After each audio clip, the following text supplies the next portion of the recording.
Alright, we are live. So hey there everyone, and hey there Bobby too.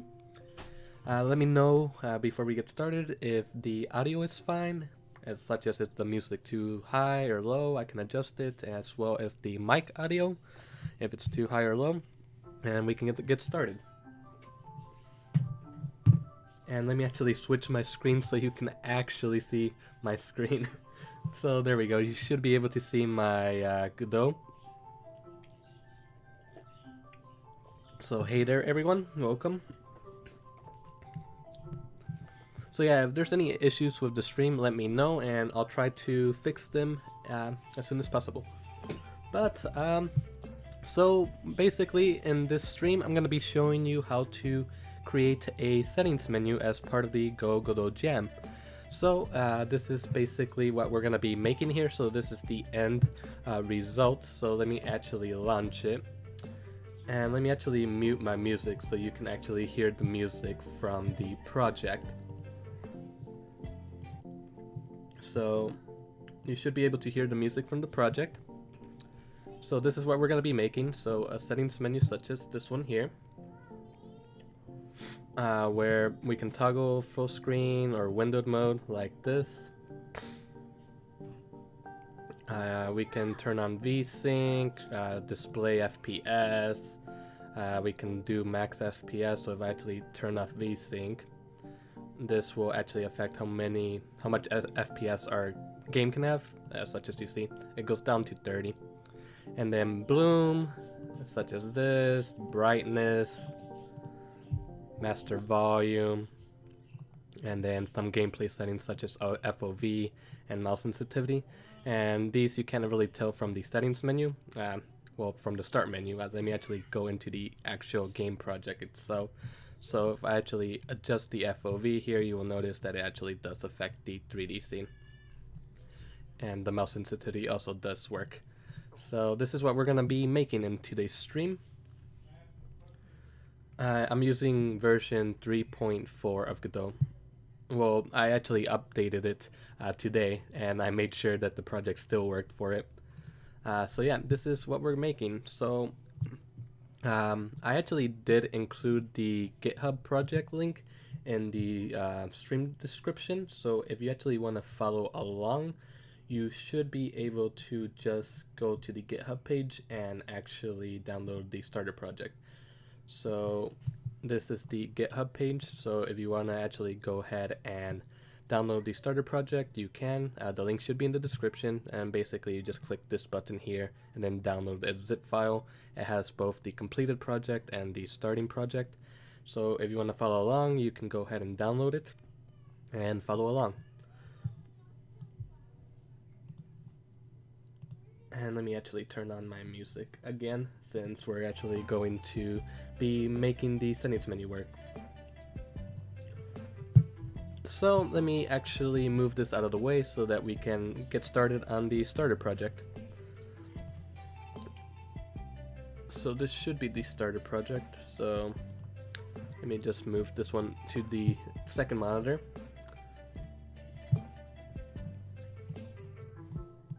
All right.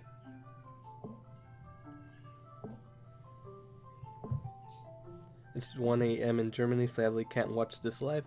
That's fine. I know it's pretty late for some of you guys, but this is the best time that worked out for me. But the stream will be available right afterwards, so you can rewatch it if you want from there. And I'm also going to be releasing a shorter video after the stream as well, if you don't want to sit through the entire, probably over 1 hour long stream.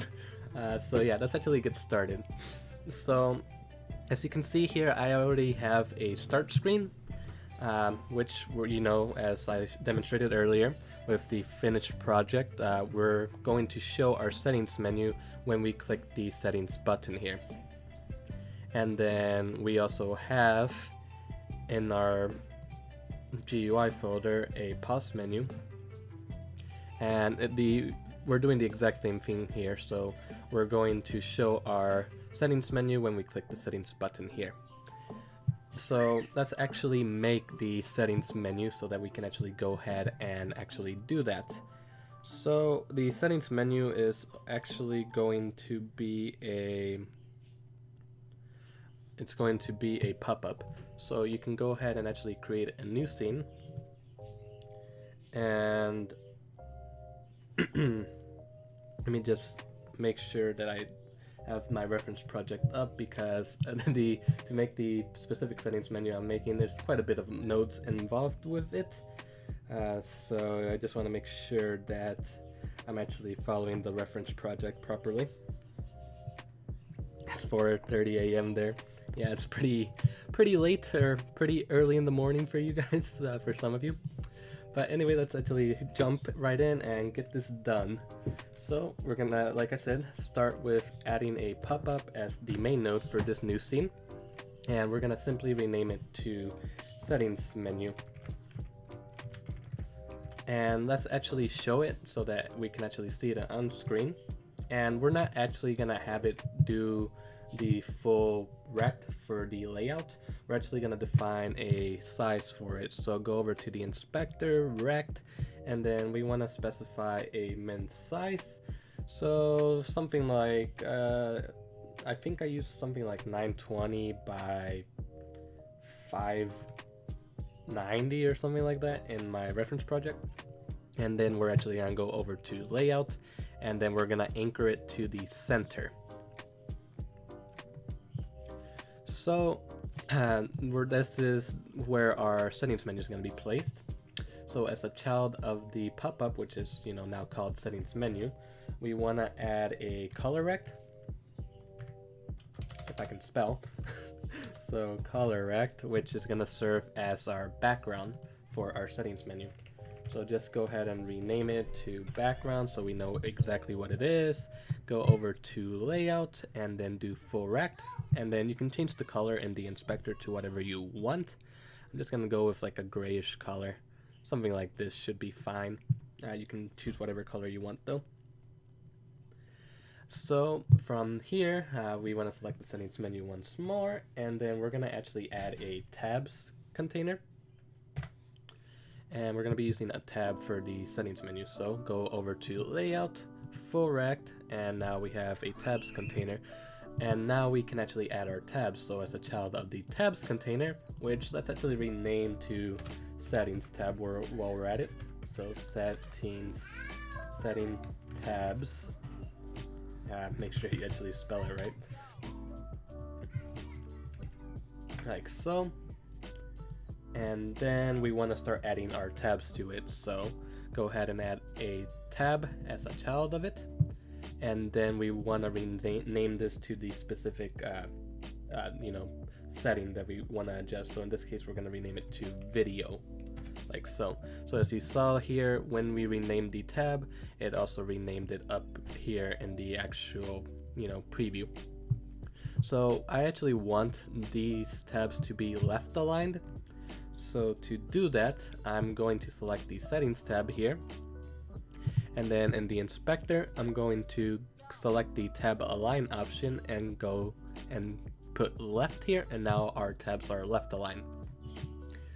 And actually, before I continue, I actually already made a custom theme for the settings menu beforehand, so I'm actually gonna apply that theme to the settings menu. So select the settings menu, go over to the inspector, theme, click on empty, load, and then navigate to where that theme is. So in this case, it's in the source, GUI, and then it's the setting menu.theme. So that just apply a few custom styles that I defined beforehand. It's very cold, I'm sleeping, I will watch this later. Alright man, see ya, have a good one. So, let's actually continue. So we applied our default settings, theme. So let's actually start making the video settings now. So select the video, and then go ahead and add a margin container. And then with the margin container selected, I'm just gonna go over to layout, full rect, so it takes up the entire size there. Then I actually want to go over to the inspector, and I actually want to add some padding or margin, in this case that's what it's called, for it. So let me see where it is.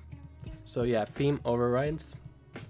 It's under theme overrides. So like I said, I just today updated to 3.4, so this is a little bit different from my reference project. So it's under theme overrides, constraints, and then here is where we want to define the margin right, top, left, and bottom. So in this case, I'm going to be using a margin of 25 for everything, like so.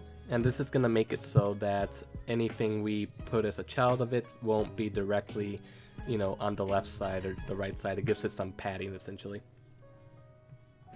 So that's how that works. So now with the margin container selected, I'm gonna go ahead and add a grid container.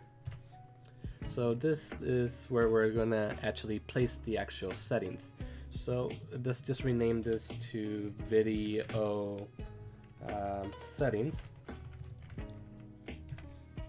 And then I want to go over to inspector and change the columns to 2.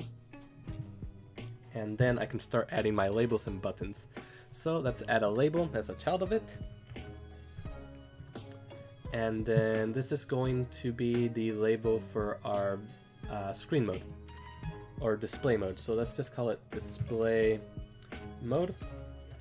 And then in the inspector, let's just have it say display mode, like so. And then, as with the video settings selected, I want to go ahead and add my button. In this case, I'm going to be using an options button, like so. Why is there a padding around the margin container?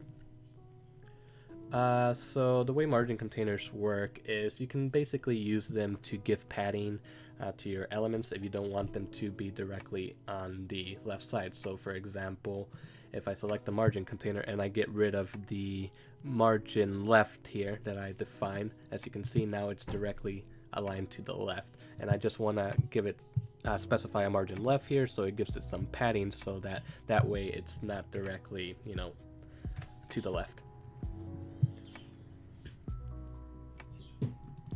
So I actually want this option button to be aligned on the right.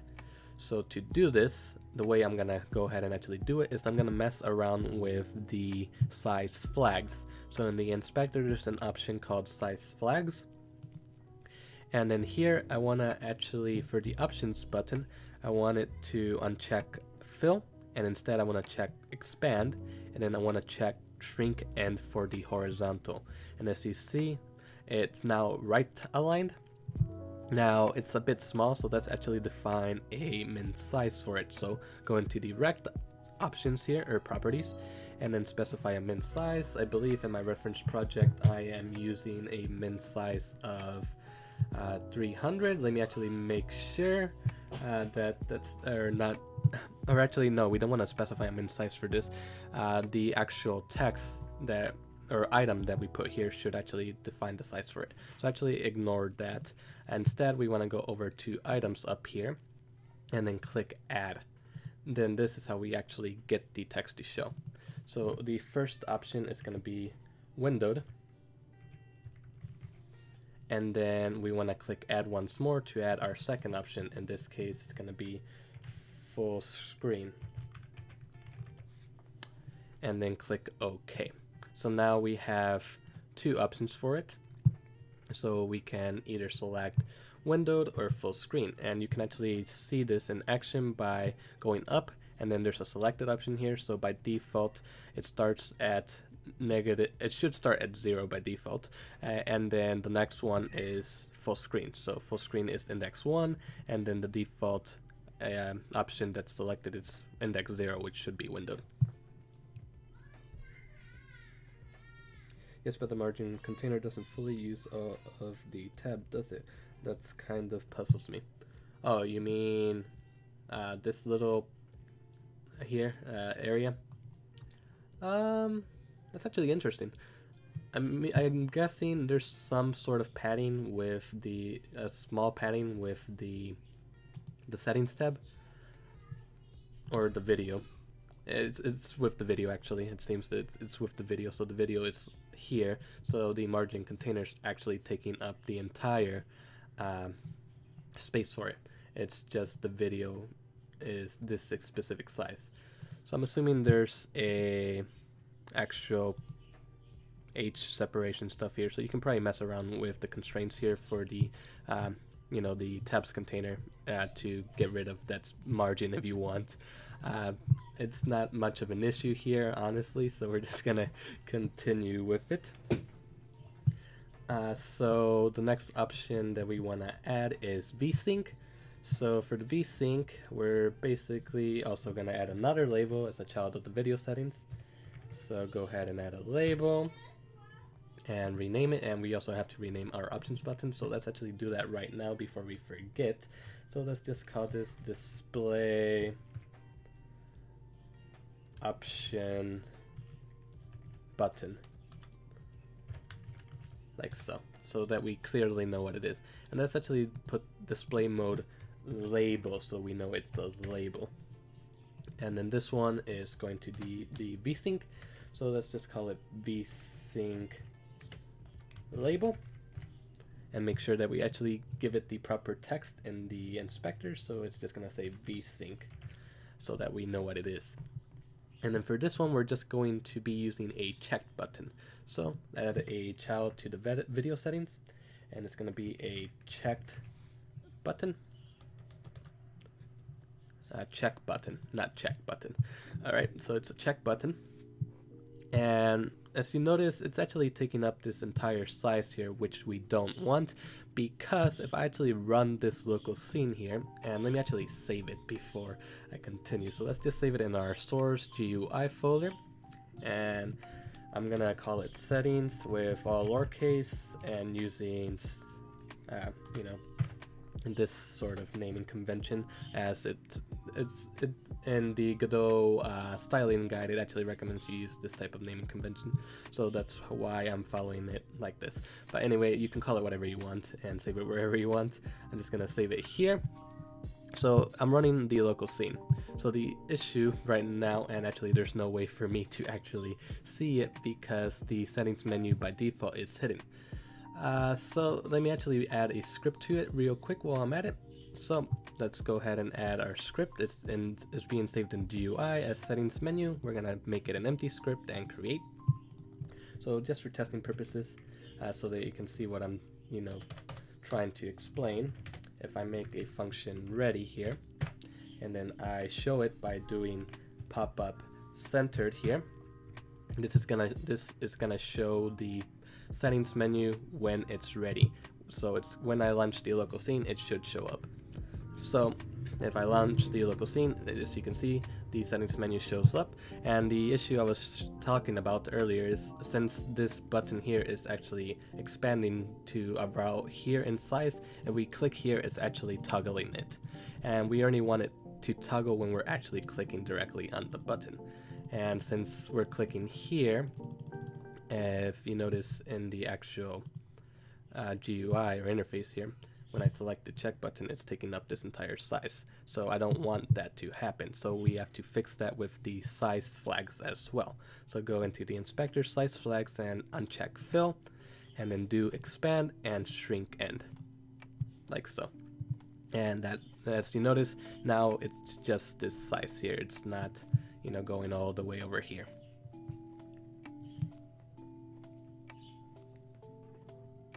Shame there aren't any more tutorials and setting menus, but this is really helpful. Thanks for this. I'm hoping it actually helps you guys. Hopefully it's a good resource for you guys, and yeah, it helps you with your future games. But yeah, that's the vsync option. The next thing we want to do is a display FPS option.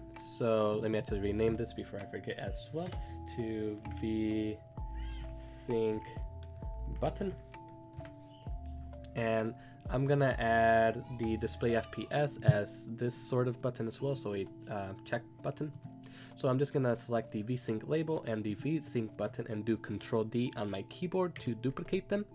And then I'm just gonna rename this to, let's call it display Fps Label, and then this down here for this button, it's going to be Display FPS button. FPS button. And then that's actually make sure that we change the text to actually be Display FPS, like so. So there we go. There we have our button to display the FPS. The next option we're gonna add is a option for the Max FPS. So we're gonna add a child to our video settings. It's gonna be a label again, and then this label we're just gonna call it Max FPS Label, and then give it the text, so Max FPS. And then as a child of the video settings, we want to add in this case we're going to be using a slider. And actually I want to actually have a label showing what the FPS is that we're setting it to. So in this case I'm actually going to go ahead and instead add a HBox container. And then inside the HBox container that I just made, I'm going to add the label. And I'm gonna add a slider as a child of it as well. And in this case, it's gonna be an H slider so that it's a horizontal slider. So let's actually go ahead and rename them to what it needs to be. So let's go ahead and rename the label to Max FPS. Let's just call it val for value. And then for the slider, it's going to be Max FPS Slider.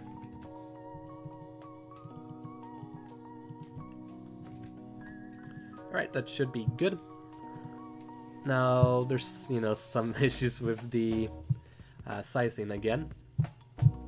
So let's actually fix that. So with the HBox container selected, I want to go over to the size flag option, uncheck fill, do expand instead, and then shrink end, like so. And then for the Max FPS val, which is the label, I'm just going to have it say max in the text field for now. And then for the actual slider, I want to mess around with the size flags once more. So it's gonna be, let me see, let me actually look at my reference project here so I'll make sure that I'm setting it correctly. So for this one, I just want it to be shrink n from the looks of it. And then fill for the vertical. Like so, that should do it. And now I actually want to define a min size for the slider. So open up the Rect properties and then specify a min size. I am going to give it a min size of 400 on the X. That should be good. And now we have our slider. I'm definitely going to revisit this video for the next game. Learning so much already. I hope you'll upload the stream for recap views. Like I said, the video will be, the stream video will be available afterwards.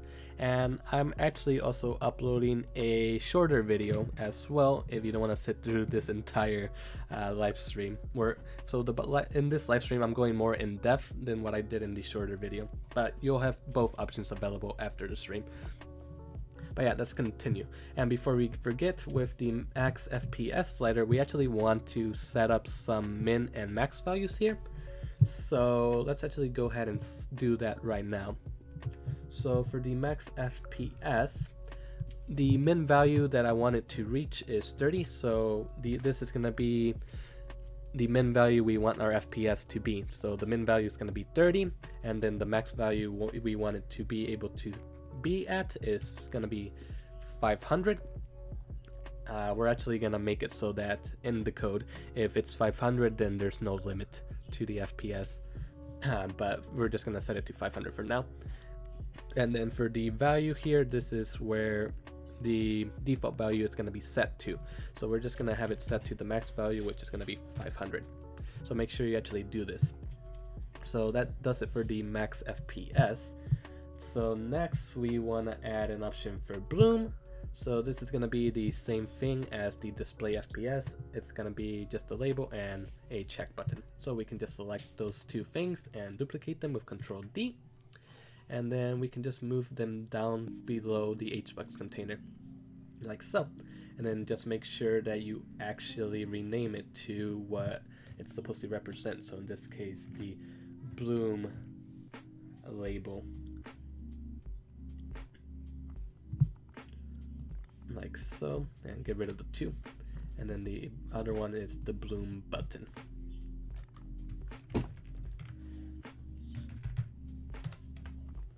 So make sure you change the text like usual. So this is just gonna say Bloom, and there we go, we have that button set up. And next we're gonna do the brightness. So for this, I'm just going to actually just duplicate the HBox container like so, and move it down below the Bloom button, or not inside, or actually let me just do Control Z. I messed it up somehow, so let me just see what the issue is here. So this should be below the Bloom button like that. Alright, and then I want to actually just have these two for it. So I'm actually gonna unparent them from the HBox container. So I'm just gonna get them out of it, and then just place the label and the button below the Bloom button, because I don't want to have I'm not gonna bother having a label showing what the value is for the brightness. You can just adjust it based on the slider. So let's just delete the unneeded HBox container that we don't need anymore, and that should fix it. Yeah, there we go. So now what we want this to be renamed is going to be the brightness label, and then this is going to be the brightness slider.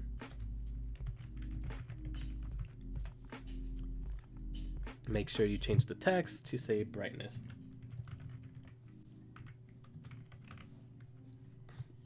You can keep the label if you want it. I'm just gonna set it up for this here, just to save a little bit of time.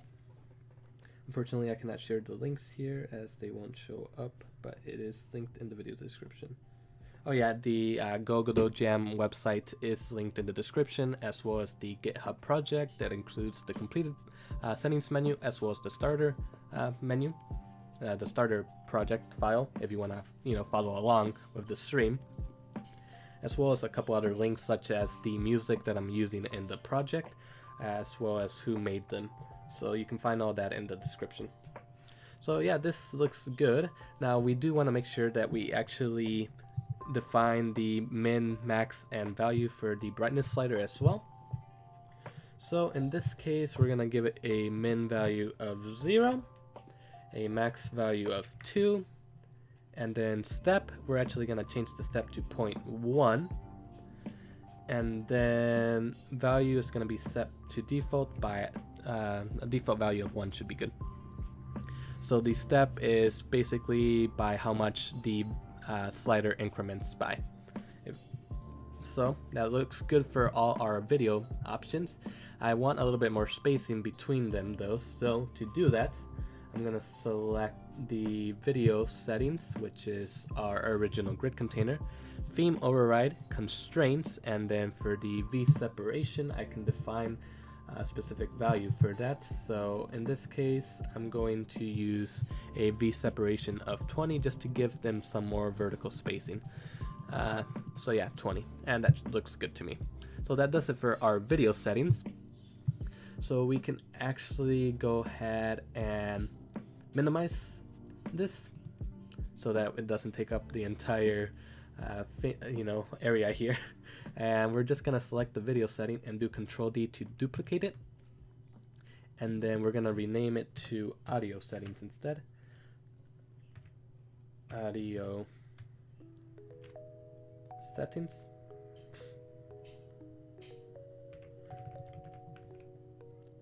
Or actually, I messed up here, so let's actually undo that. I almost messed up, and we want to select the video, not the video settings, because the video is the actual tab. and that's you know, we're gonna use tabs to actually go between the settings. So duplicate the video, not the video settings. And then, as you see, now we have another tab up here. And now rename this to, say, audio. Like so. This is gonna be audio settings. And then for the audio, we're only gonna be using a couple settings. So we're only gonna need sliders, and to actually be able to see the audio settings, because right now we're seeing the video settings, you want to select the settings tabs and then change the current tab value in the inspector to 1, and now we're actually seeing the audio settings. So now we don't need basically all this right here. We'll just need a slider, so we can get rid of all these and just use this slider down here. So go ahead and just select everything there and delete, and then change this brightness label to be master val label, and then master val slider, and then change the text in the inspector to say master volume, like so. Now we do also want to define specific min values, and that for the actual volume slider as well. So in this case, I'm going to give it a min value of -50, max value of 0, a step of 1, and then I'm going to start it by default at a value of -10. I think should be fine. You can do something a little bit higher if you want, but that's our master volume slider there. Now we can add a slider for the music and the SFX as well, so we can just select both the label and the slider and do Control D to duplicate and do it once more, and now we have the 3 sliders that we need. So let's actually rename them to the appropriate name. So music val label, music val slider,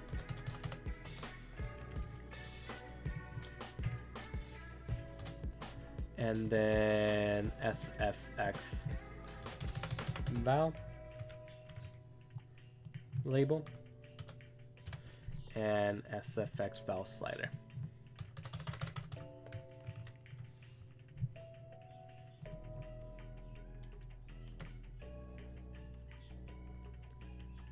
So if you have any questions, feel free to ask. We're trying to get the interface done as soon as possible so we can actually get into the script and make it all work. So let's actually select the music val label and change the text to just say music volume. Same thing for the SFX volume slider. So just have it say SFX volume. Alright, that does it for that. We're just going to use the same slider values as the master volume slider, and that actually does it for the audio settings we're going to be setting up. Now we can just go ahead and duplicate the audio tab once more. So select audio and do Control D. Now we have another tab, and this is going to be the gameplay settings. And then this is going to be gameplay settings here. And then we only need 2 sliders for this one, since I'm only going to be doing the FOV and the mouse sensitivity. So we can delete 1 label and slider. Oh, and let's actually change the tab to be the gameplay tab. So select the settings tab and then change the current tab to 2. And now we're actually seeing the gameplay options. So let's rename everything to what we need. So this is going to be the FOV. So FOV label. And then this is going to be the FOV slider. And then this one down here will be the mouse sense label. if I can spell, mouse sense label, and mouse sense slider.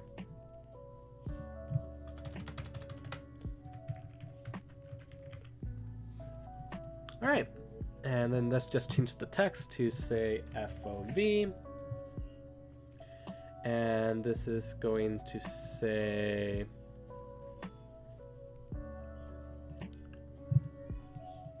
mouse sensitivity. Alright.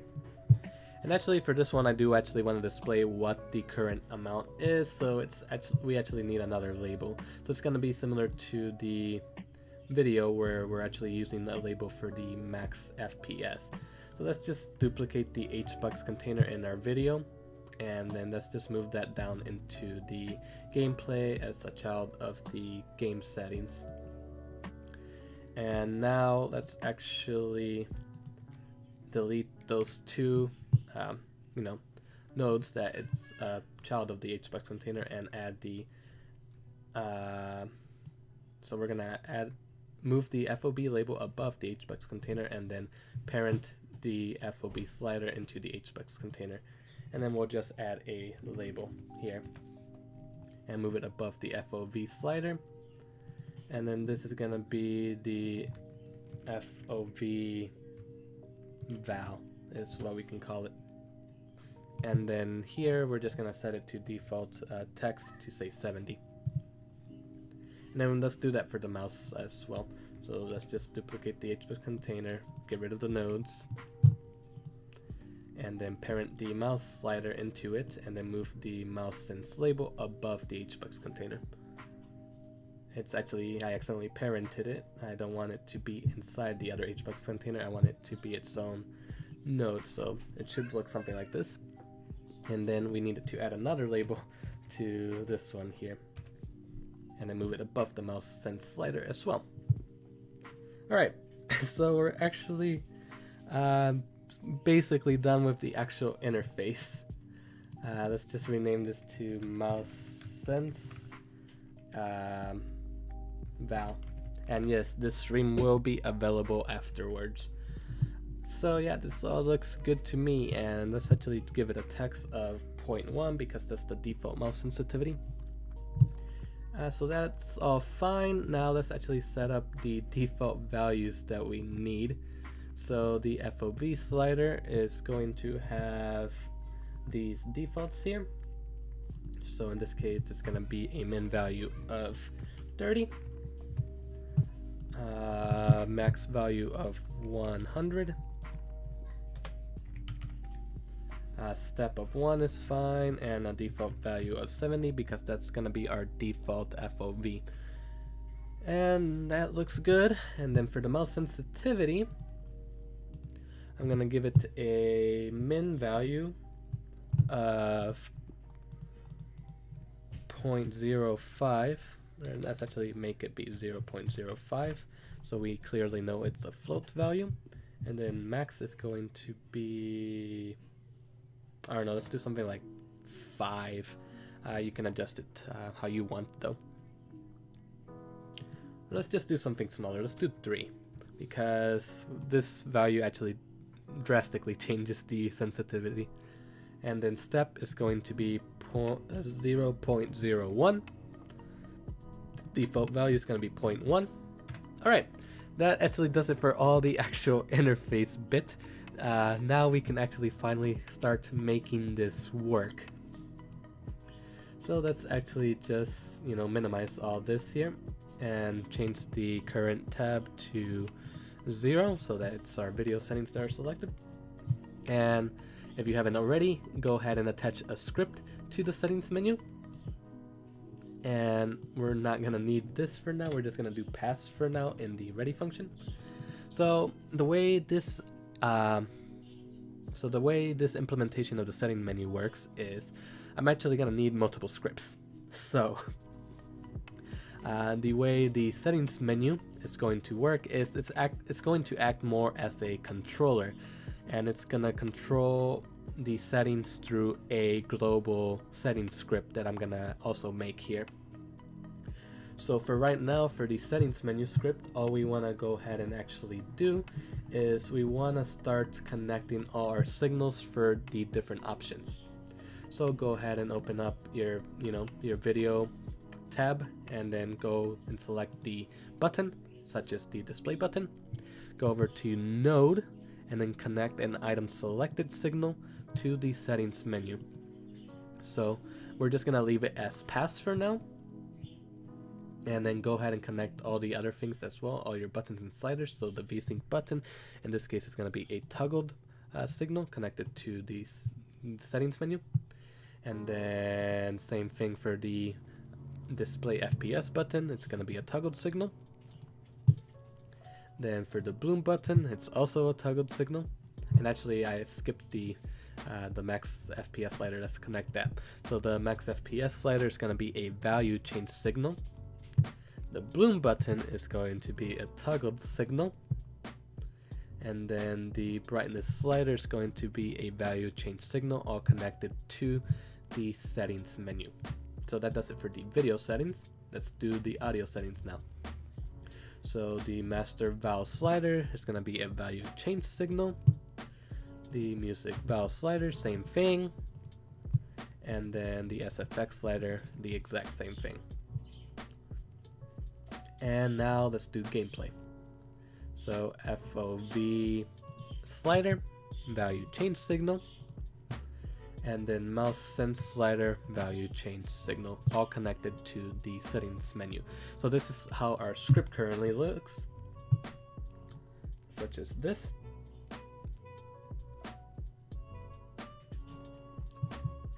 And yeah, the reason the settings menu has a warning is because it needs to be hidden.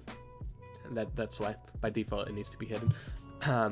Now, before we continue to make the global settings script, we actually need to get a reference to all the buttons as well. So this is gonna be a pretty little, long, tedious process here, but we do need to do it for, in the near future here, because we're gonna be using them. So let's just make a comment here, and then this is gonna be the video settings. So these are going to be all the references to my video settings buttons and sliders and stuff. So we're gonna do onReady var, and then we're gonna start off with the display options is equal to, and then you can start typing display options like so, and then autocomplete should actually help you out to complete the node path.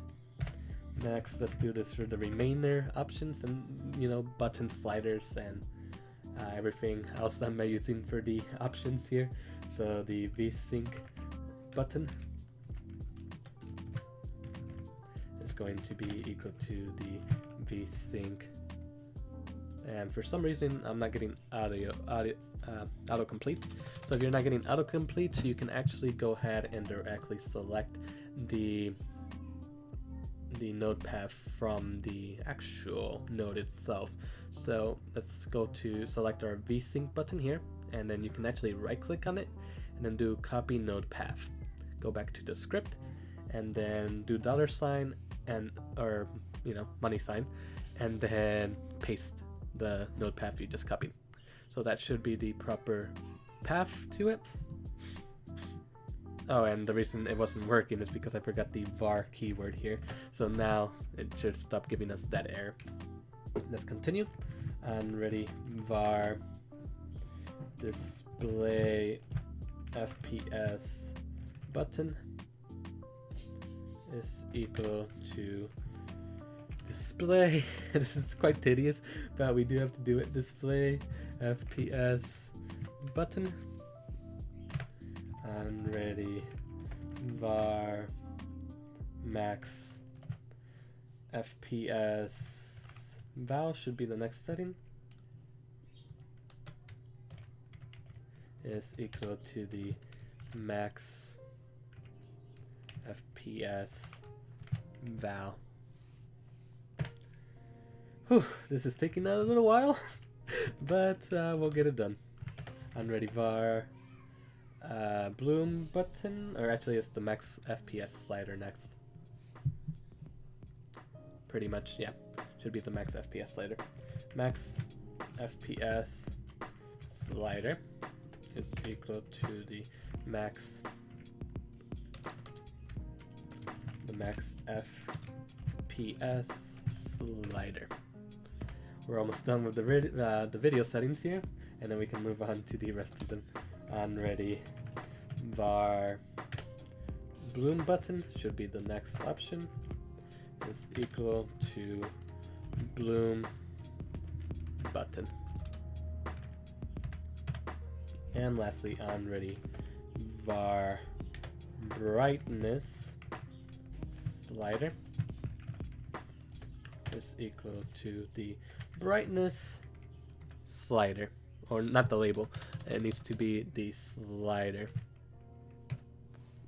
So make sure that all of these are actually getting the actual sliders and buttons.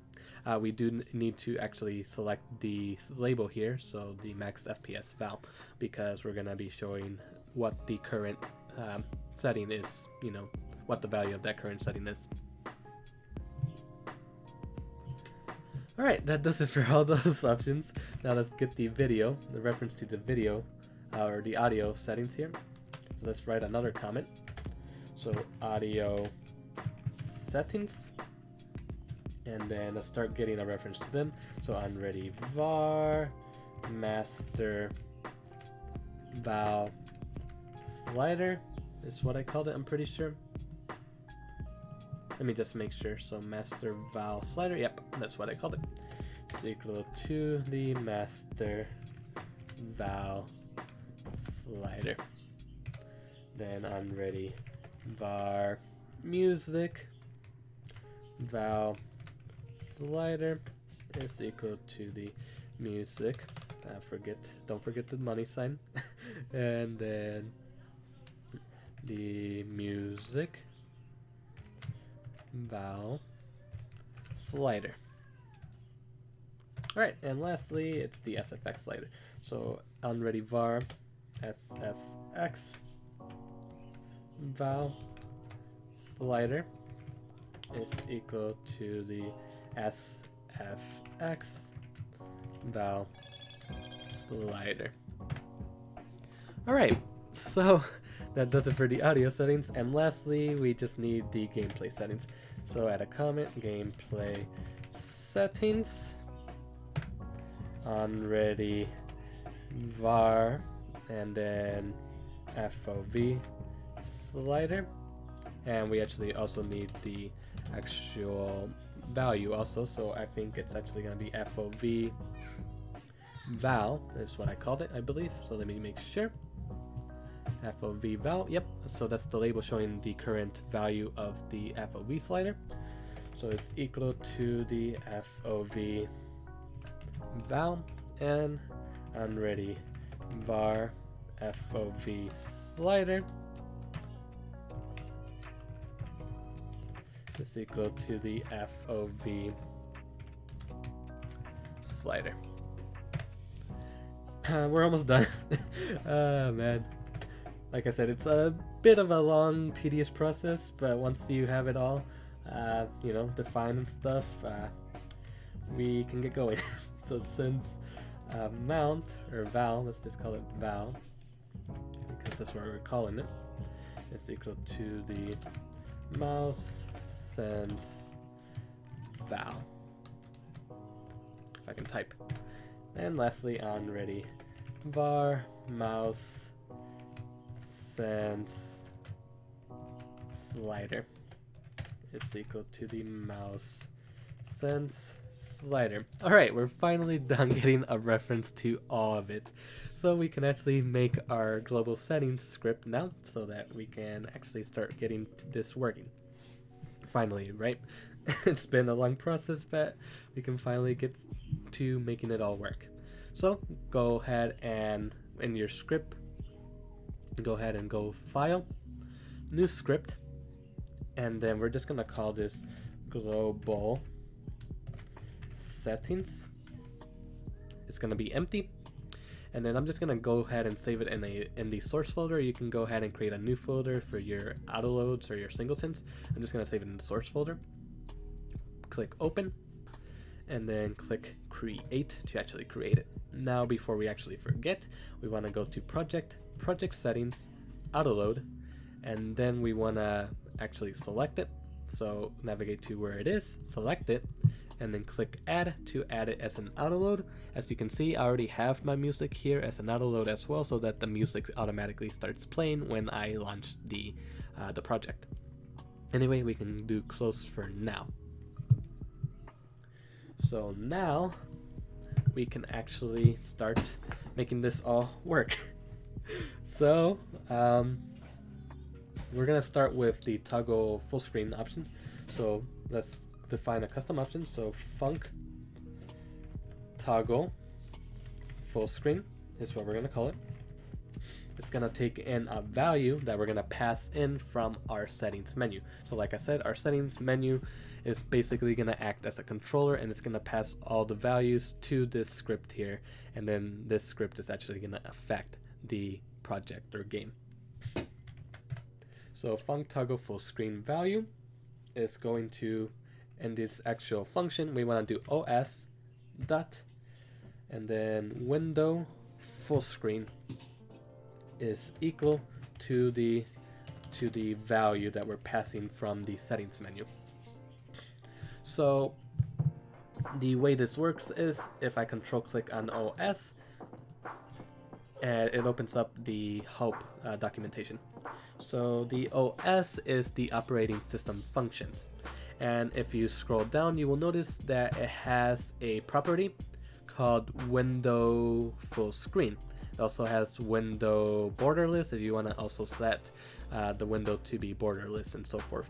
But we are interested in having our window to be full screen. So if we click on that, as you notice, if true, the window is full screen.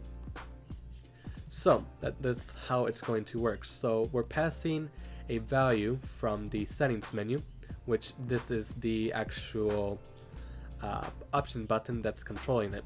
So we're gonna pass a true false value from here in our settings menu to this global settings script, and then it's going to be true false. So when we adjust the options button, it's going to either pass true or false to this here, and that's thus enabling or disabling full screen. So that's how it's going to work. So next we want to do func, and that's actually all you need for the full screen for now. We will need to make add more script in a little bit, but let's actually get this working first, and you'll see what I mean. So toggle vsync is what we're going to call the next one. It's also going to take in a value, and we're just going to do os dot vsync enabled, because the OS also has a property called vsync enabled, and it works the same way as the window full screen. So if it's true, vsync is enabled. If it's false, it's disabled. So it's basically the exact same thing here. So we're just going to set it to the value we're passing from the settings menu, and that does it for the vsync. Next is to toggle the actual FPS. So to toggle the FPS, we're going to actually do things a little bit differently. So it's actually going to be func toggle FPS display. We can call it that. And then it's going to take in a value, much like the other functions. And inside this function, we actually want to emit a signal. So we actually have to define a custom signal up here in our script. So let's just call it signal FPS display. Yeah, FPS display is what we're going to call it, and it's going to actually pass a value. So we want to actually do, FPS display, and then making sure that we're passing a value to it. So in the emit signal now, in the toggle FPS display function, what we want to do is we want to emit that signal we just defined. So FPS display.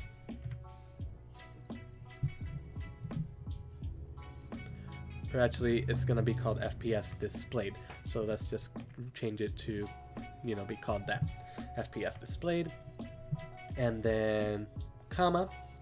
and then we want to make sure that we're passing the value that we're getting from the settings menu with the signal. So this is going to emit a signal that's going to show our FPS label. So if I actually go to the start screen, and actually if I go to my GUI folder, there's a scene called Fps Label.tsen, and as you see here, it's just a label that I renamed to Fps Label, and it's its own scene. And basically all I did is for the theme overrides, I just gave it a style box, which, you know, gave it the orange background. So we're gonna actually add a script to this here in a little bit, but before we do that, let's actually make sure that we actually instance it in our start screen, so that we can actually see the FPS from our start screen as well. So select the start screen, click this button here, and then instance in the FPS label. And now, as you notice, it's on the top left corner. So let's just make sure we save. We want to do the exact same thing for the actual, not the pause menu, let's do it for the actual world, so that we can see it in our world. So open up the world scene, or in this case it's called game.tsen. Let me just close this here to make it easier to see, and then for the we're gonna actually add it as a child of the GUI. So instance in the FPS label scene as a child of the GUI, and we're just gonna actually have it be above the pause menu, like so, and let's just save. So now let's actually add the script to the FPS label scene to actually get this to display, or, you know, to show or hide.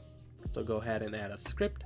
It's just going to be called fps label.gd. It's saved in the GUI folder. And then it's basically pretty simple what we're doing here. So we're just going to do func ready. And let me actually check chat if you guys have any questions. So forgot my question. Dropping in to say it's nice to see people that use Godot. And yeah, it's always nice seeing people that use Godot.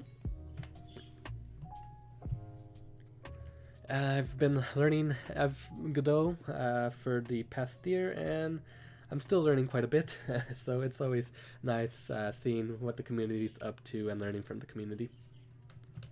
But anyway, in the FPS label script, in the ready function, what we want to do is we want to connect that signal that we made in our global settings script. So global settings dot connect the FPS displayed signal. We're connecting it to ourself, and then we're gonna call the on FPS displayed function when that signal is emitted. So let's actually make this function now. So func on FPS displayed, make sure that we're passing the value so that we get the value that we're getting from the emitted signal. And then we're just gonna do visible.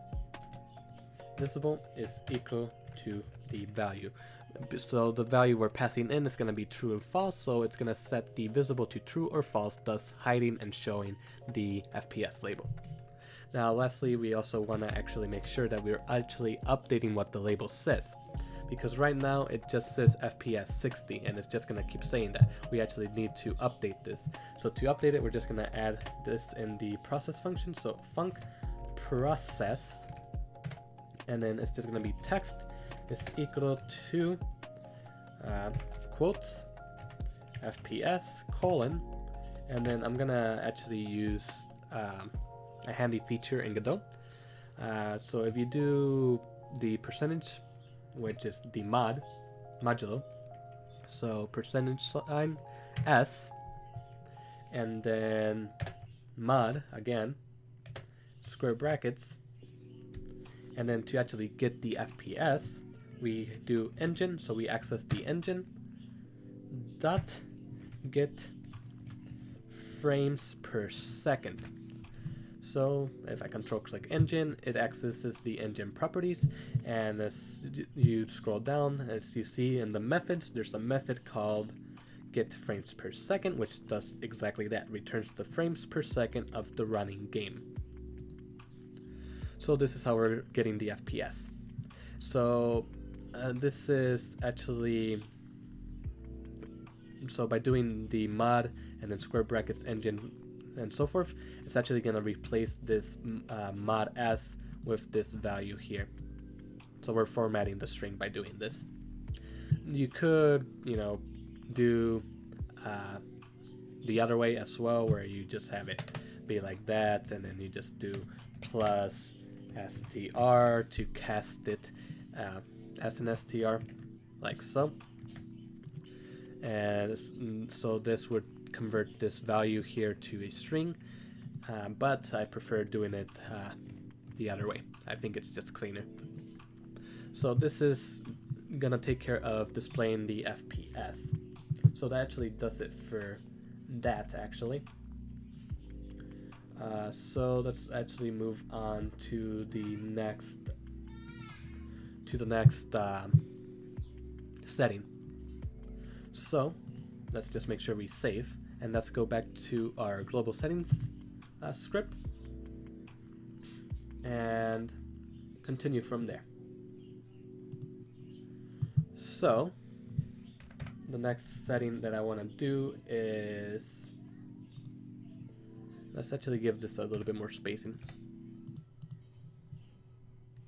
So the next setting that I actually want to do is the set max FPS. So func set max FPS. It's going to take in a value like the other functions. And then for this one, it's going to be part of the engine again. So engine dot target. So this is a method that the engine has, which sets the target FPS that you want. So target FPS is going to be equal to the value.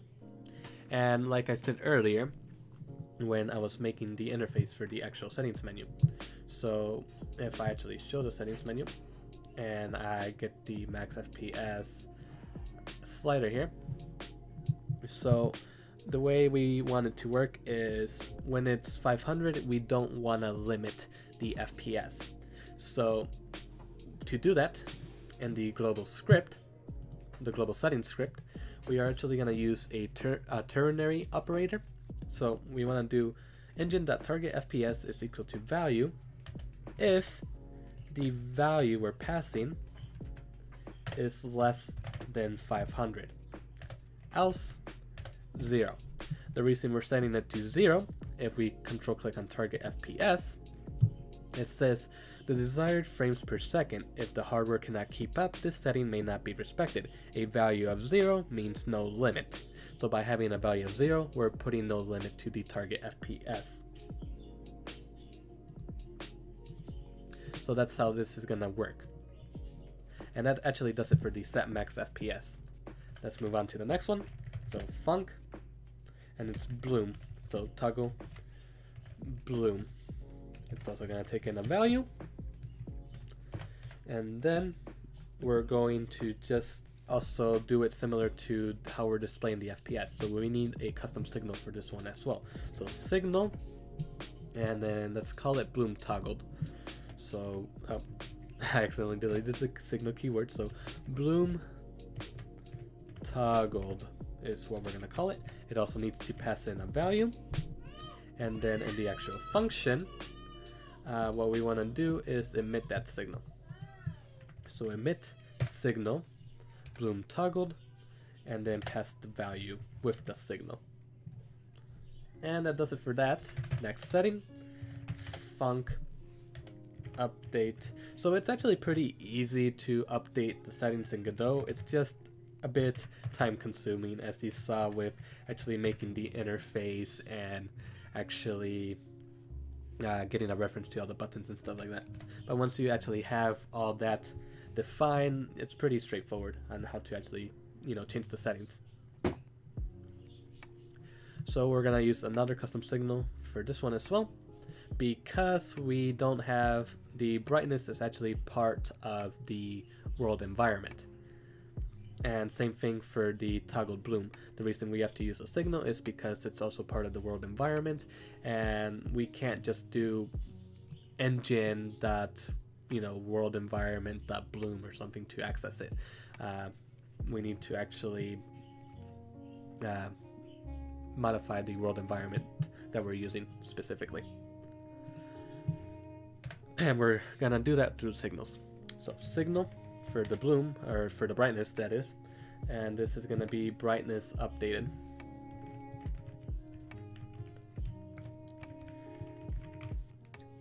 And then it's also gonna take a value. And actually, can someone tell me for how long I've been streaming, because I actually don't know, since I have my reference project on my second monitor and I can't really see how long I've been streaming. So in the actual update brightness function, it's pretty straightforward yet again. So it's just emit the signal, brightness updated, pass the value, 66 minutes. Alright, well, I mean, we're getting close to getting all the settings working. I mean, we have all the video settings done, so it's just the audio and gameplay settings basically left. So to actually make the toggle bloom and the update brightness function work, we need to modify the world environment, like I said. So to make that easily, done for us, actually in my world folder here, I actually made the world environment that I'm using for the game its own scene. So if I select the world environment and I opened up the world environment scene, if I select the world environment in the inspector, you will notice that I have a world environment already defined here, which I already messed around with some of the settings here, such as fog and ambient light and stuff. You can mess around with it if you want, like filmic and stuff like that. This is the default one that I made. I made a new one because I didn't want to directly modify the default environment, so I just made a new environment called world E and V, and gave it to this world environment scene here. But the way the bloom is going to work is we're basically just gonna enable the glow. We're gonna enable and disable the glow here, because when it's enabled, it's gonna apply all these properties we defined already. So as you can see, I actually gave the bloom a default value of 0.1. So when the glow is enabled, so that I don't directly have to modify the bloom here and change the value here, I'm just gonna make it work by enabling and disabling the glow. So to do this, I need to actually add a script to the world environment here. So let's go ahead and add a script. It's just being saved in the world folder called world environment, and it's an empty script. Create it. And then what we want to do here is pretty simple. We just want to define a ready function. So func ready. And then we want to access the global settings. Dot. And then we want to connect those signals. So the bloom toggled signal, south, and then it's gonna call and let's just call it on bloom toggled. So when the bloom toggled signal is emitted from our global settings, it's gonna call this function here that we're gonna define right now.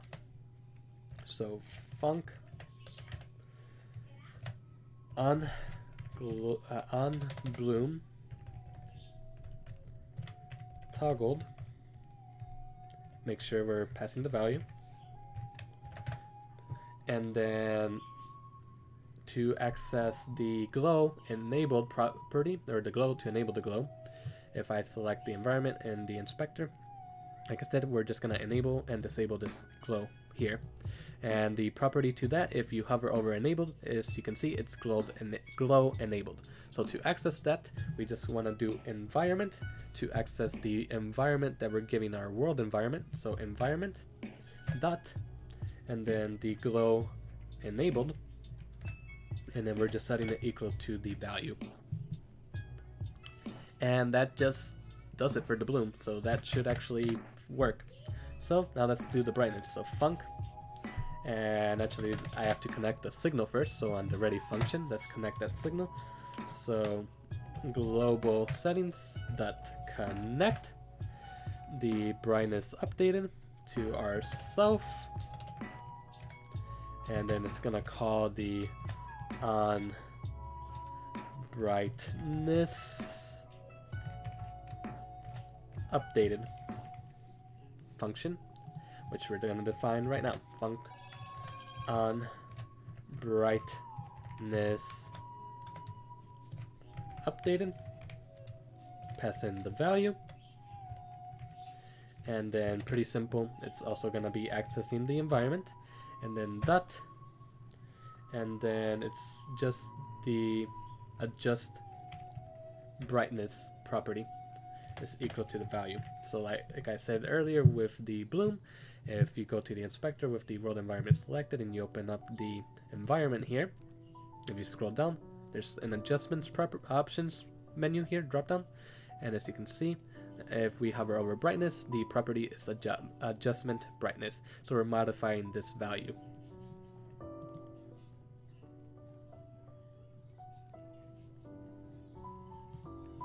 So I'm thinking that, you know, this is pretty straightforward.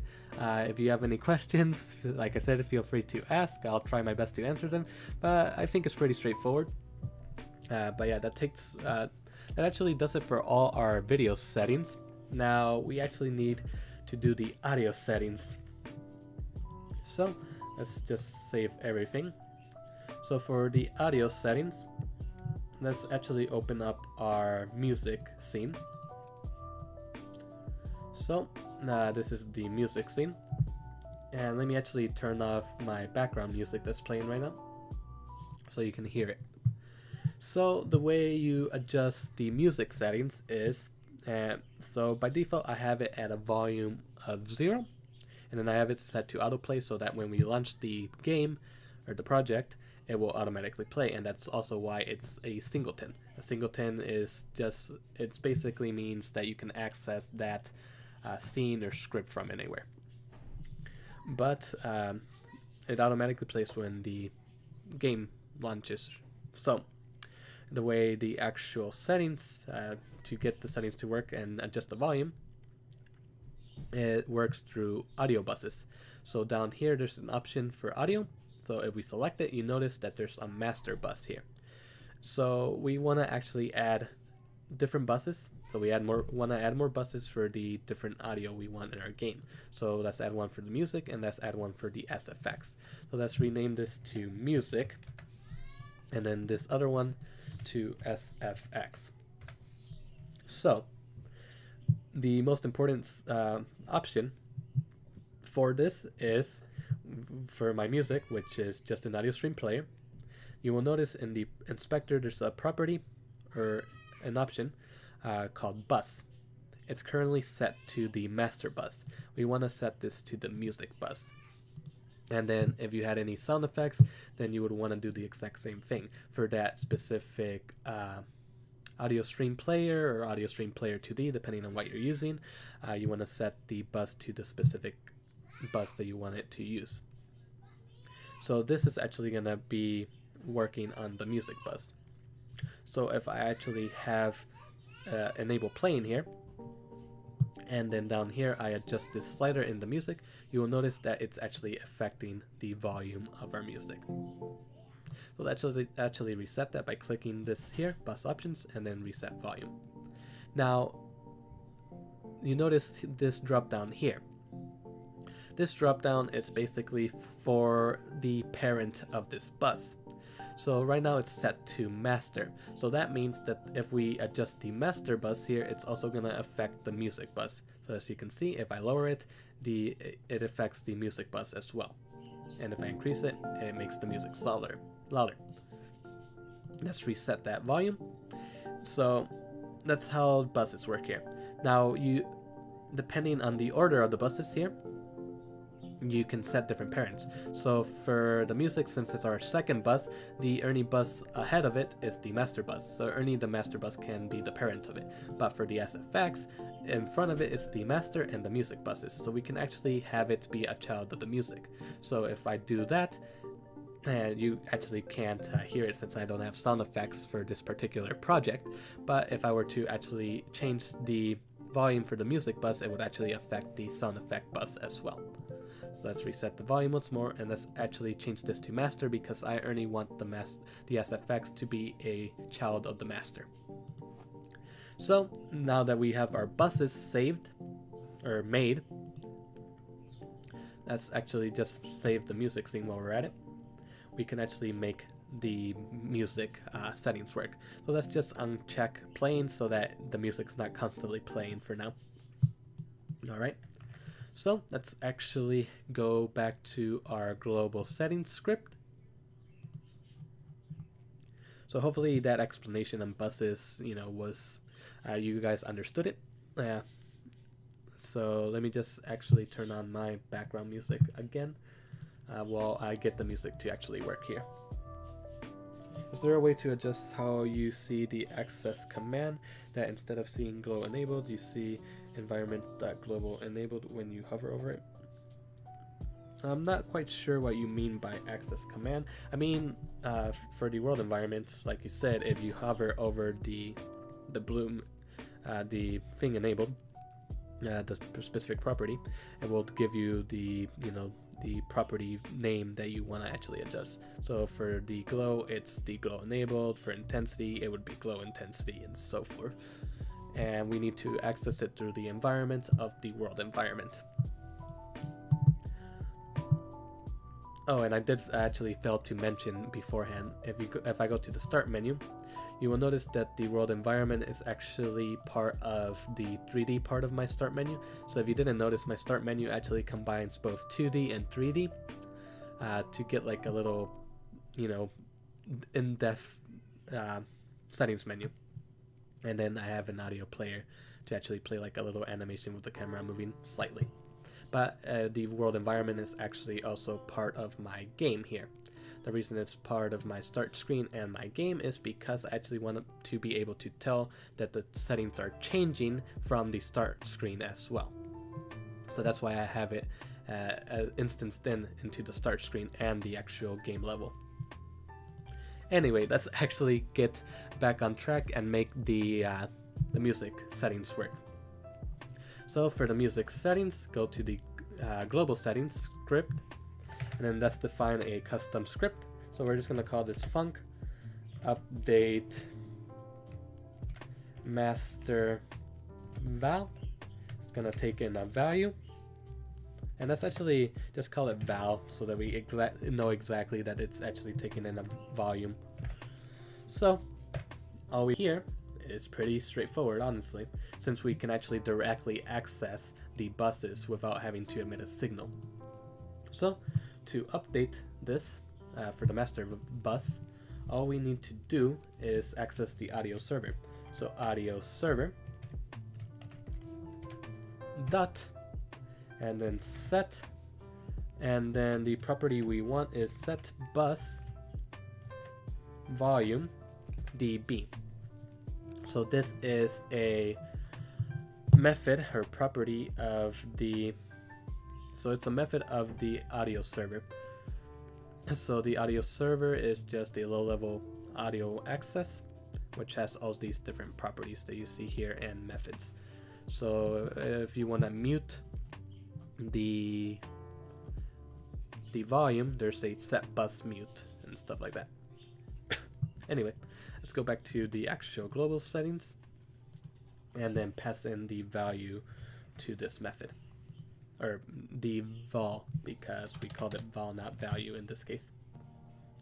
And actually, if I control click on it, you saw that we were getting an error. That's because it actually takes two parameters. So it takes a bus index and a volume.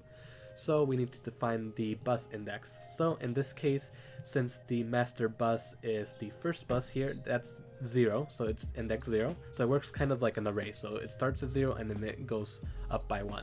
So 0, 1, 2. So since it's the master bus, we want to specify the 0 index for the bus index. Now you can set up a custom variable up here and call it var master bus, and then give it the value 0 up here, and then just pass that over here instead of hard coding it.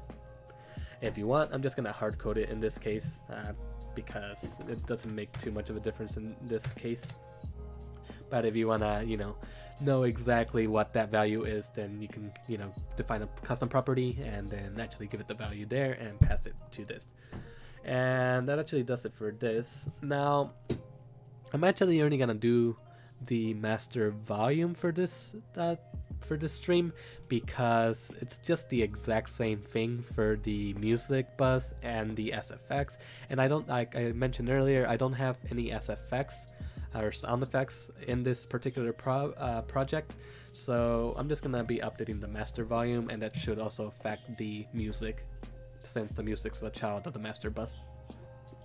But you can go ahead and actually define custom functions for the music as well and the SFX, or you could repurpose this one function here to update all those buses. So what I mean by repurpose is you can have it actually take two parameters. So let's just say bus index. So you can have it take in a bus index and a volume, and then pass the index of the slider you're adjusting when you're calling this function. But I'm just gonna, keep it simple and just do vol here. But yeah, that would be actually the smarter way of doing it, so that you don't repeat the code. Just repurpose this to also take in a bus index, so that way you can just reuse this one function for all three. Anyway, the next setting that I'll make is the FOV. So func update. So we're almost actually done with the actual settings. It's just the FOV and the mouse sensitivity left, but we do have to take care of a main issue afterwards, which you will see when we actually test this out. So in this, the FOV is actually a property of our camera, so that means we don't have easy access to it, such as with the audio server, the engine, and the OS. So we have to emit a signal in this case as well. So at the top, let's define that custom signal that we're going to be using. And that's actually interesting, that you can actually show the environment that glow enabled instead of just glow enabled. We're just going to keep it like that for this tutorial. Since it's already going on for a little bit. It's over an hour already, so I don't want to spend too much time on doing extra stuff. So let's just define this custom signal for the FOV. So FOV updated, and then it's gonna take in a value as well, or pass a value. And then we're actually gonna need a custom signal for the brightness as well, so I'm gonna define that while I'm at it up here as well. Or for the mouse sense, I mean, not the brightness, because the mouse sensitivity is, so for this project, I'm just gonna have the mouse sense just affect the player, not the mouse as a whole, not the mouse globally, just the player essentially. So mouse sense updated, and it's also gonna pass the value with the signal. So with those two custom signals defined, we can actually make the update FOV function and the mouse sense function here. So in the update FOV function, we're gonna emit that signal that we just made. So emit signal FOV updated, and then pass in the value with it as well. And lastly, the func update mouse sense, and then passing the value to it from the settings menu. So this value that we're passing is all going to be coming from the settings menu, which is, like I said, it's going to control these global settings. Emit signal, and then we're going to emit the signal we just defined earlier, so the mouse sense updated, and passing the value. And that actually does it. Now we actually gotta make the controls actually work. and actually that doesn't actually do it. We still gotta actually change the property with this signal. So we need to do this for the camera. Now there is a camera on my start screen, as you can see here, but I want my start screen to remain the same. So we're only gonna adjust the FOV of the player camera.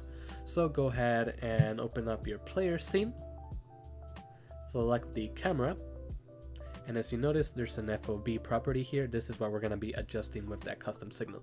So let's go into our player script, and as you notice, we already have a onReady var getting referencing the camera. So we're gonna actually do this on the ready function of our player. So let me just check some things here just to make sure that I'm doing everything correctly.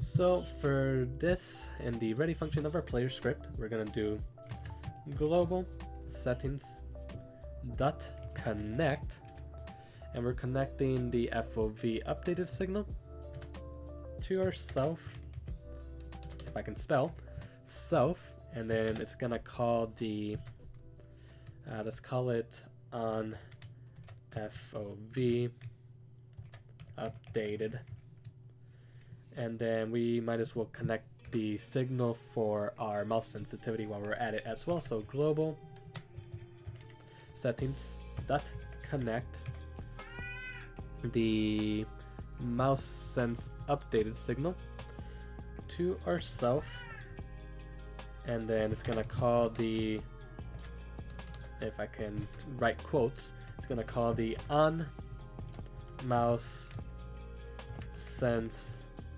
updated. So let's actually define these two functions now to actually get it to work. So at the very bottom, we're gonna do func on FOV updated, and we're passing a value to it, like so. Then all we're gonna do is we're gonna get the camera, so camera, and we're gonna get the FOV property, so FOV is equal to the value we're passing. Same thing for the mouse, so func on mouse sense updated. It's gonna take in a value, and we're just gonna actually directly manipulate the mouse sensitivity variable that we have defined up here. So if you scroll up, you can see we have this variable for the mouse sensitivity. We're gonna directly modify that in this function. So we're just gonna do mouse sensitivity is equal to value. So that's actually does it for the settings. Now we just gotta make sure that we're actually calling the specific functions to adjust those settings from the settings menu, which is, like I said, acting as the controller for the settings. So now we can actually start getting rid of all these paths in our functions here and start making them work. So here in this one, it's gonna be global settings dot toggled full screen is what we called it. And then the way we're gonna do this is we're gonna pass true. So we're using a ternary operator here again. So we're gonna pass true if the index is equal to 1. Else it's gonna be 0.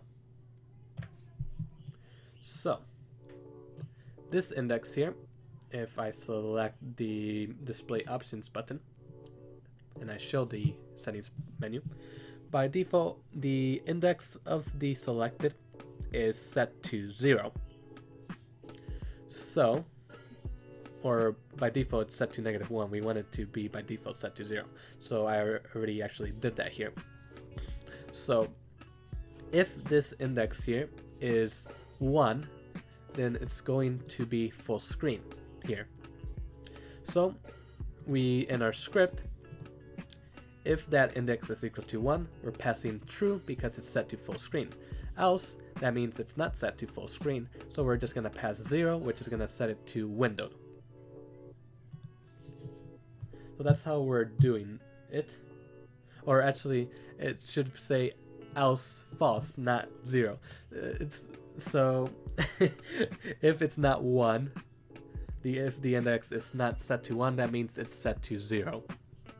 So if it's not 1, we're gonna pass false, which is gonna disable full screen. Sorry about that, I was getting the index and that confused. But yeah, we're passing true and false in this case.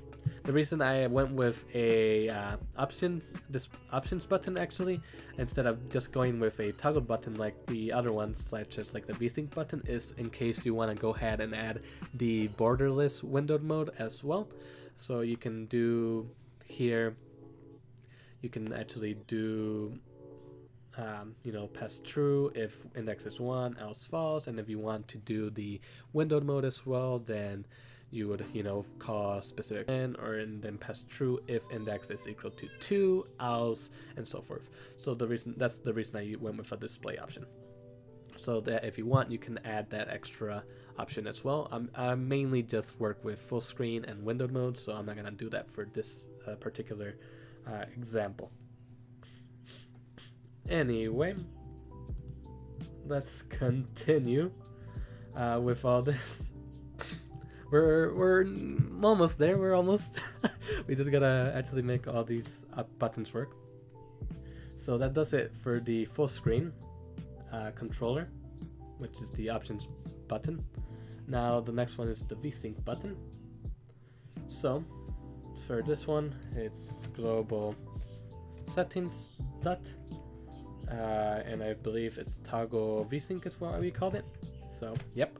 And then this one's actually a lot easier. We're just passing the value of button pressed.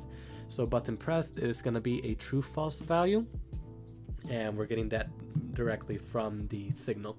And you can actually rename this to something else so that you know exactly what it is.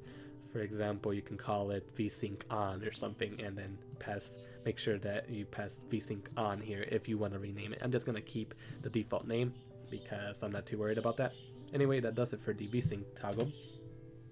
Next is the global settings dot, and I believe, what did I actually call this? Global settings dot display. What did I call it? Let me go to the global settings here to display the. Okay, so I called it toggle FPS display. Okay. So global settings dot toggle FPS display, and then just pass the button pressed value. Alright, that does it for that. Next one, this is the Max Fps Slider value. So for this one, all we want to go ahead and do is global settings dot, and then set max FPS is what we called it.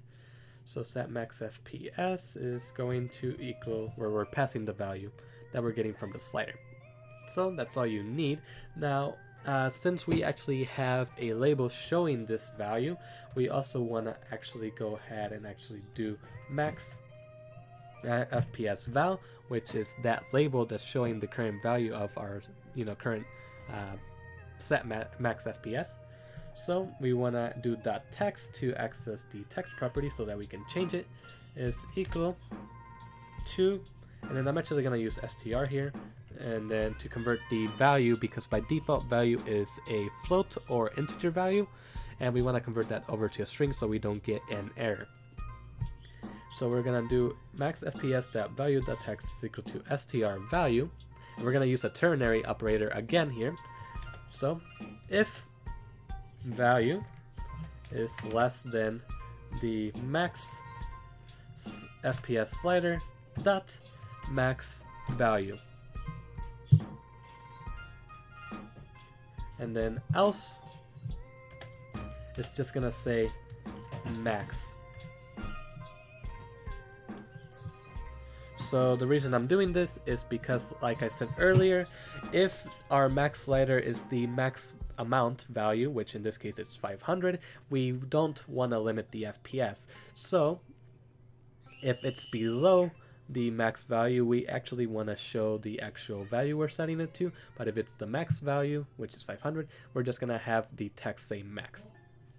So that's why we're doing this line of code. how would you implement the selection of resolutions? So the way I would implement that, I'm not gonna do it for this, tutorial here because it's already pretty long. I think I've been like an hour and 30 minutes. I don't know. It feels like it's been an hour and 30 minutes or even longer. But the way you would do it is similar to how I'm doing the full screen here. So I would just use a display or a options button and then give it different items here. So I would add an item for 1080p, 720 or whatever you want, whatever resolution you want here.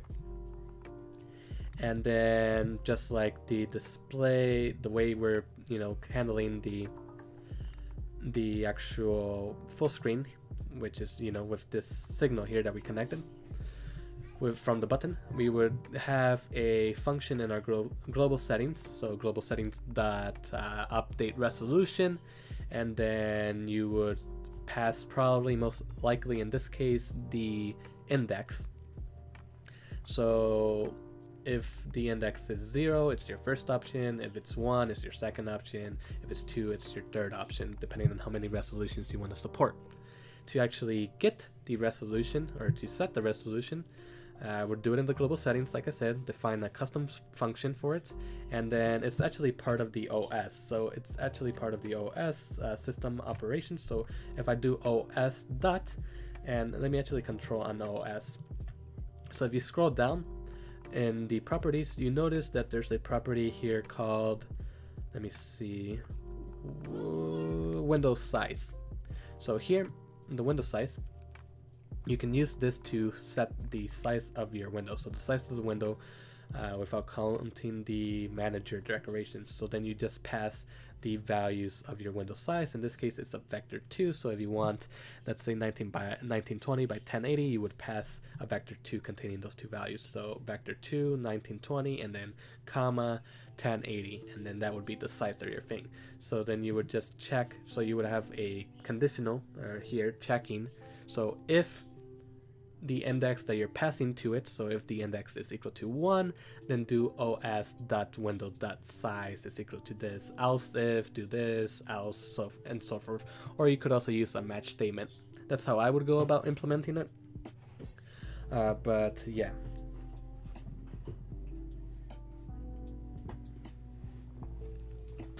That's how you would do it. So hopefully you understood it. I'm not sure if I explained it in a clear way, but hopefully that helped you kind of figure out how you would do that. Anyway, let's go back to what we were doing, which was connecting, getting the actual buttons and stuff to work. So let's go to our settings menu, script, and then which one was I working on? So let's see, go to toggle FPS, Max Slider. So let me just make sure that I put everything for the Max Slider. Yeah, that's everything that we need for the Max Slider for now. And then on the bloom button, it's also the global settings. So we're accessing the global script or singleton, or whatever you want to call it.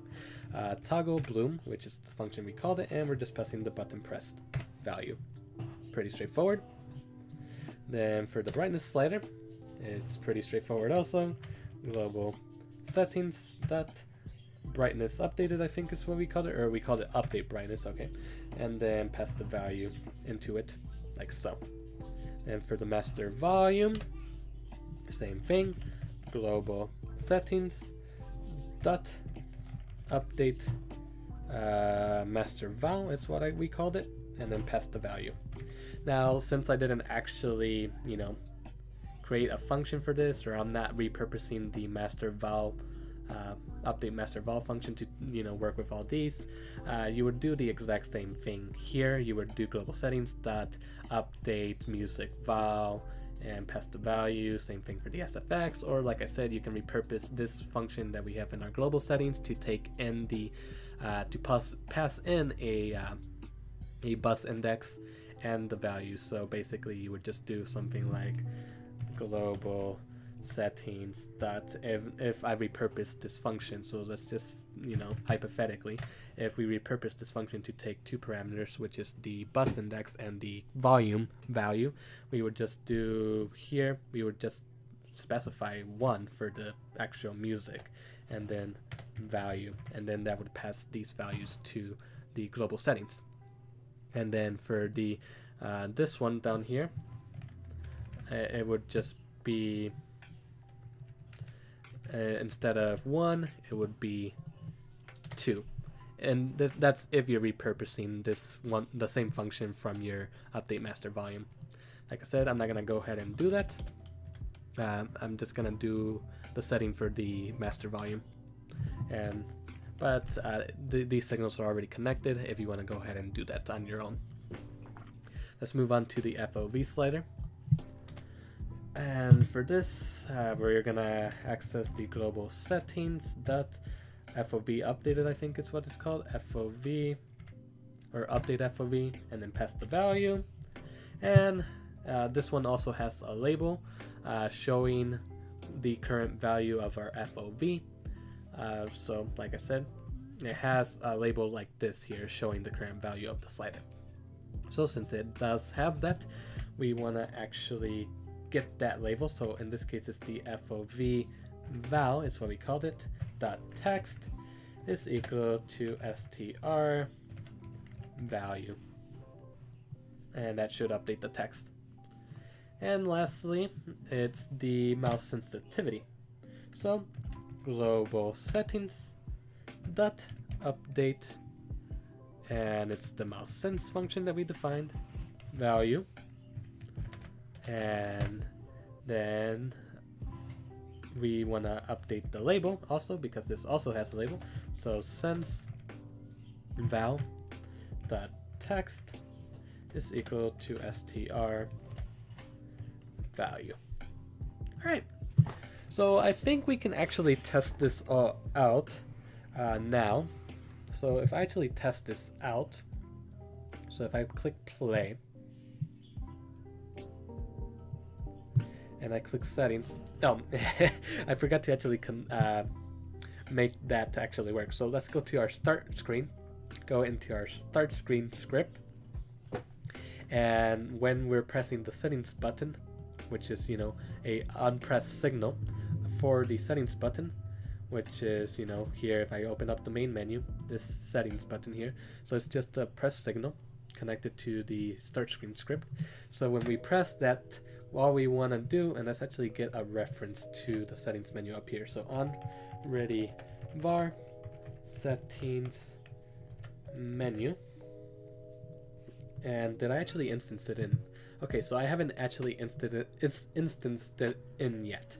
So let's actually select the start screen and instance in the settings menu, like so. Let's make sure it's hidden, save, and let's go back to the start screen script.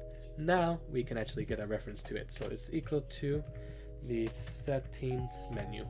Then for the setting button pressed, all we want to do is settings menu dot pop up centered, since our settings menu is a pop-up. This will show, this pop-up centered will show that settings menu centered on our screen. So that should actually show our settings menu when we click the settings button, but we also need to make sure we do this for the pause menu also. So go ahead and instance in the setting menu scene into the pause menu. So go ahead and instance it in, hide it, and save it. And actually, let's make sure. Okay, so now let's go into the pause menu script, and same thing, it's just a setting button press signal. So let's get a reference to it at the top again. So on ready var settings, if I can spell, settings menu is equal to the settings menu.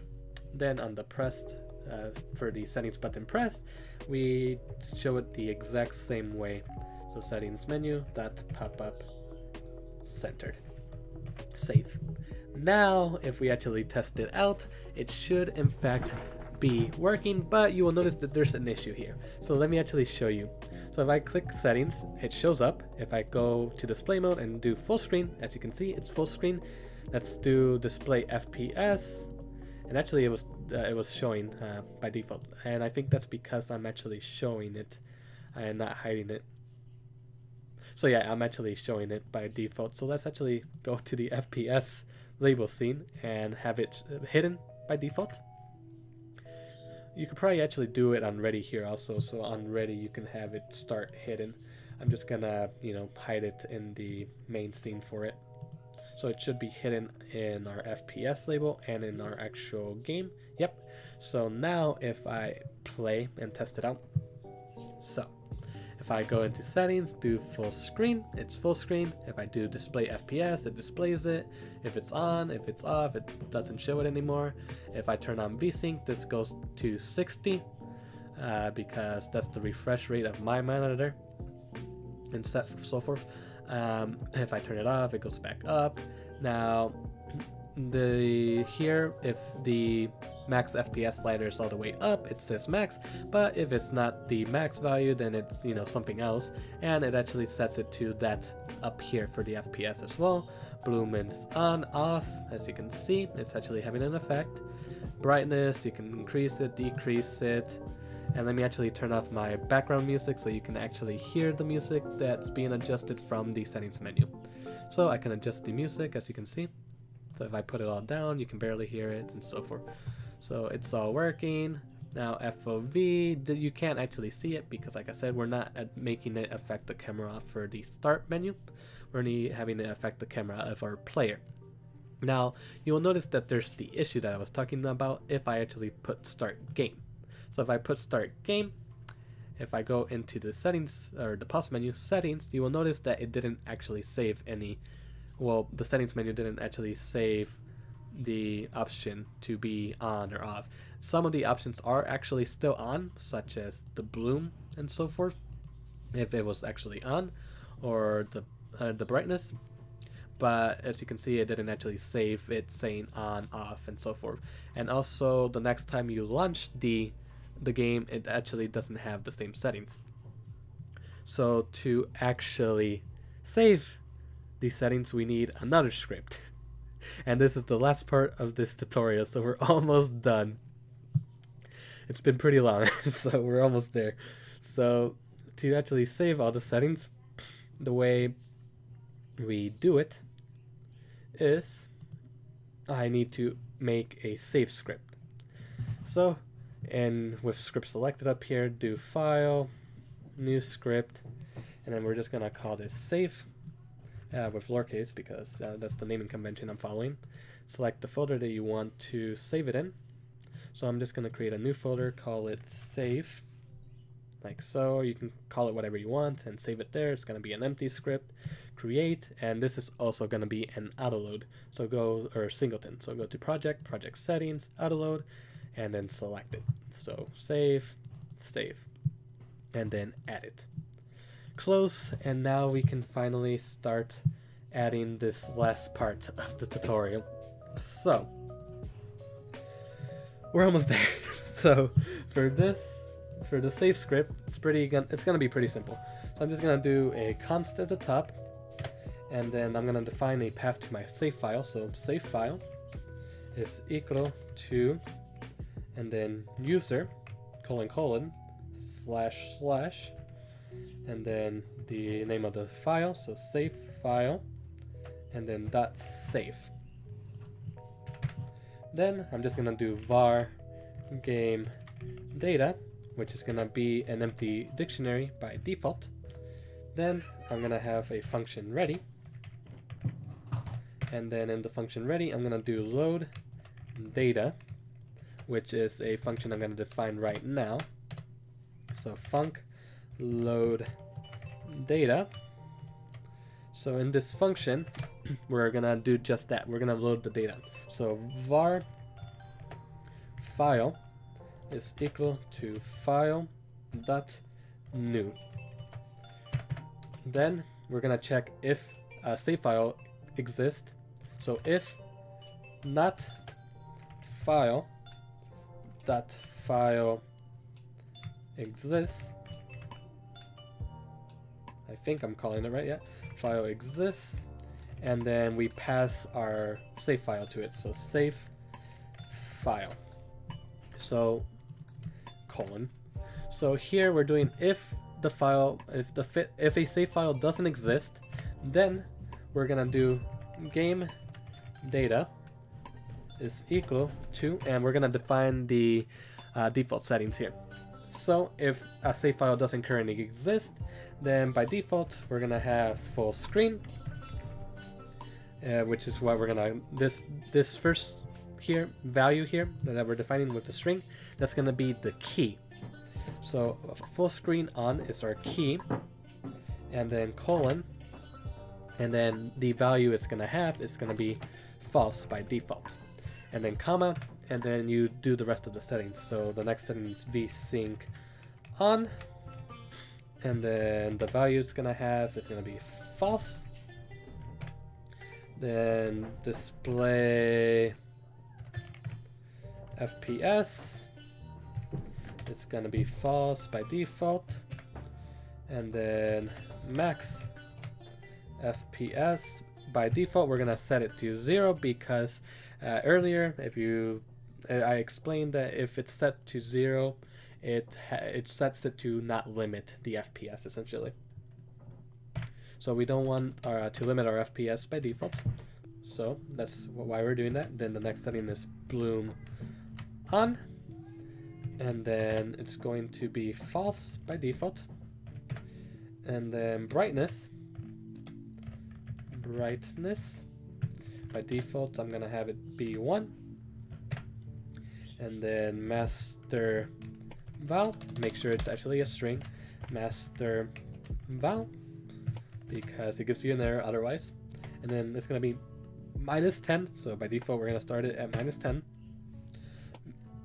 Then the music val, also if you actually are setting that up, in this case I didn't actually do it, but by default I'll have it be -10. So all the settings that you want your game to have, you would define here as well to save that setting after you go into different scenes and you relaunch the game again. So -10 as well, we're almost there. So next is FOV, so FOV, and then by default I think the default FOV I'm using is 70 in this case, and then mouse sense, which my default I believe is 0.1. Let's do 0.1 so we clearly know it's a float value. Alright, so these are all going to be the defaults for all our actual settings here. So now if current save file doesn't exist, we're going to set all these default settings in our game data, and we want to make sure that we actually save this data. So save data, so that it actually makes that file. And the save data is going to be another function. So func save data is what we're going to do right now, so we don't get that error. So for the func save data, this is even a lot simpler. It's just going to be var file is equal to file dot new, like so. Then we're going to open that file, so file dot open, and then not open, simple, whatever, and just file open, like so. We're gonna open the save file, and we're gonna do file dot it should be all capitalized, I believe. So file dot write. Oh, and I am getting an error here because I misspelled here. It should be load data. So we're opening the file, we're opening up our save file, and we're writing to it to save data. To actually store the data, we're gonna do file dot store var. A lot of people actually use JSON to save their data. I'm just gonna use Godot's default store var method here to save the data. Since I don't need to write JSON to save the data, I can just use this default method here to do it, and it still works to get all the values from our dictionary. file, and then once we're done with the file, we just want to do file.close to close it. Now let's actually finish the load data. So if the file doesn't exist, we do all this stuff. If it does exist, so we're outside of the if statement. So if it does exist, then that means we can do file.open, and we can open up the save file, and then we can do file.read to actually read the file. To read the data, we're going to do game data is equal to the file.get var. So we're getting our dictionary with this line. So we're getting all the values in our dictionary with this line of code here and setting it to our game data. And lastly, we just simply do file.close to close the file. So that does it for the saves file. So we're like 90% of the way there. We're nearly there. So lastly, the last couple of things we want to do is in our settings menu and our script, we want to actually make use of our ready function now. So now what we want to do is, and this is why we got a reference to all the buttons here. So the reason we got a reference to all those buttons is because we are going to actually use it here on the ready. So display options, to get the display options button, dot select to select a given index. So this is going to select the index that we're on, and it's going to set it on ready. So we're going to we're going to use a ternary operator here. So select index 1, which is full screen, if our save dot, and why is it not auto completing? Yeah, it's dot save dot, and we're accessing the game data from our save script. So save dot game data to access the game data variable, and then to access the specific value of the given key, in this case the full screen, I'm gonna do it using dot notation. So dot full screen underscore on, and this has to be the exact same name as the key of your dictionary. So it has to have the exact same name that you define here. So full screen on, vsync on, has to be exactly the same, otherwise it won't work. But like I said, I'm using dot notation here. Another way you could actually also do it is, instead of using dot notation, you could use square brackets and then the string with the name. So full screen on, like so. But I am gonna use the dot notation form. So dot full screen on instead. And basically, one if save game data dot full screen on, else 0. So else is going to be windowed. So that's gonna save our option select button. Now, for some reason, the dot select doesn't actually trigger our signal here. So we have to actually manually, toggle our full screen. So I could do emit, the display options that emit signal and do it that way. I'm just gonna do it directly by doing the exact same thing I'm doing here. So global settings dot toggle full screen, and then we're passing the save dot game data dot full screen on value. So that should actually save our setting for our full screen. Next is the vsync. So vsync button dot pressed is equal to the save dot save or not save data, it should be game data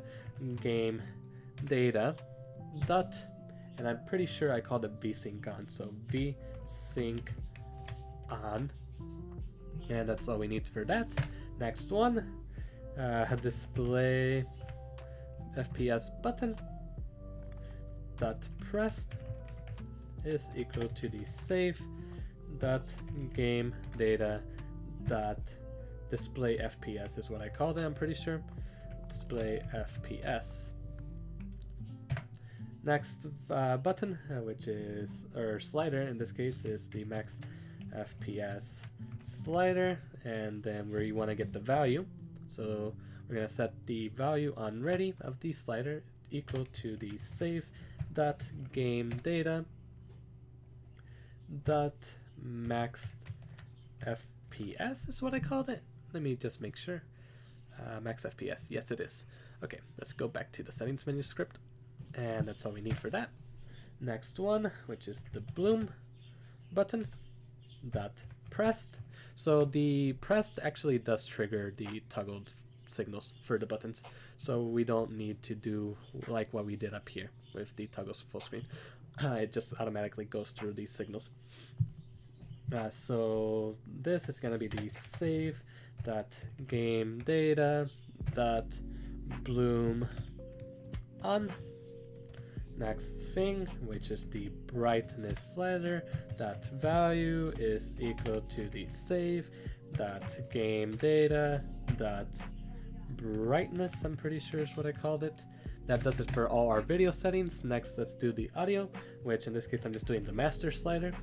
So master val slider dot value is equal to the save dot game data dot master val, and then finally it's just the FOV slider dot value is equal to the save dot game data dot FOV, and lastly the mouse sense slider dot value is equal to our save dot game data dot mouse sense, I think is what I called it, mouse sense.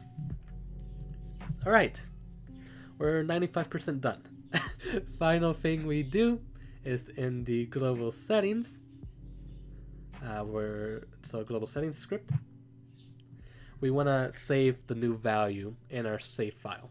So to do that, we go into every single function here, and then we do save that game data, and then we get that specific value with the key for the value we're saving. So in this case we're saving the full screen on, so first screen on, which is, you know, the name that we gave the key for our game data, is equal to the new value. And then to save it, we do save dot save data, which is the method that we made in our save script here to actually store the new data. So we basically just do these two lines of code for all the rest of the settings. So for this, we do save dot game data dot vsync on is what I called it, is equal to the new value, and then we save dot save data. Same thing. This is time consuming, but like I said, we're done after we finish this. So game data dot display fps, I'm pretty sure is what I called it. Let me make sure. Display fps, yes it is. Display fps is equal to the value save dot save data. Then this one is the max fps. So for this one, it's save dot game data dot max fps is equal to, and in this case it's actually going to be engine dot target fps if value is less than 500, else it's just going to be 0.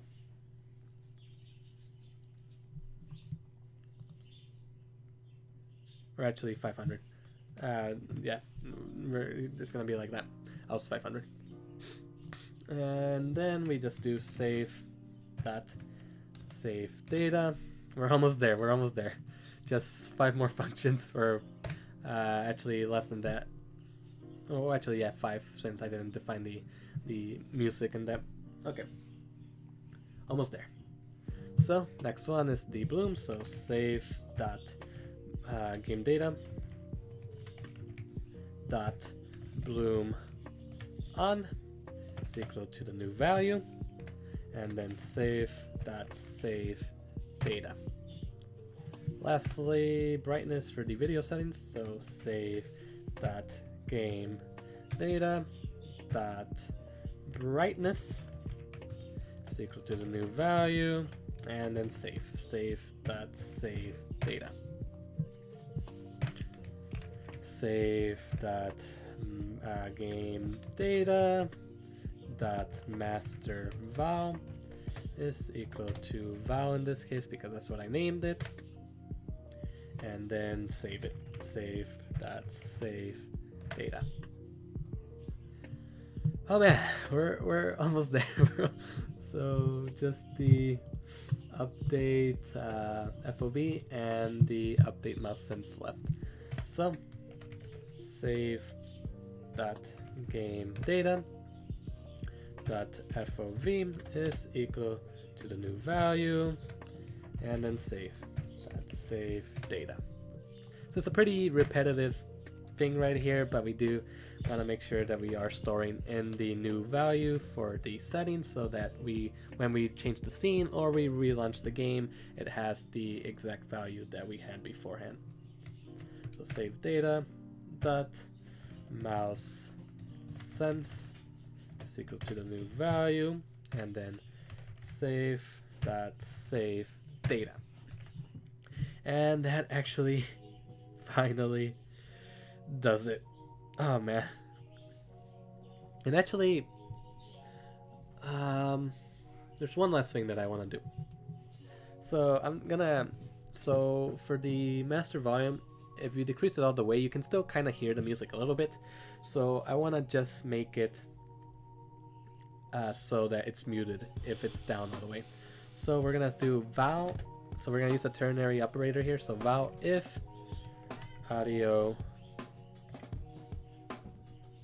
or actually let's see, val if audio. So val if val is greater than the min value that we're setting our volume at, which I believe is -50. I'm just hard coding this. So if val is less than, or it should be greater than -50, else it's gonna be audio server dot set bus mute. This might or might not work. 0 for the index, and then here it's true.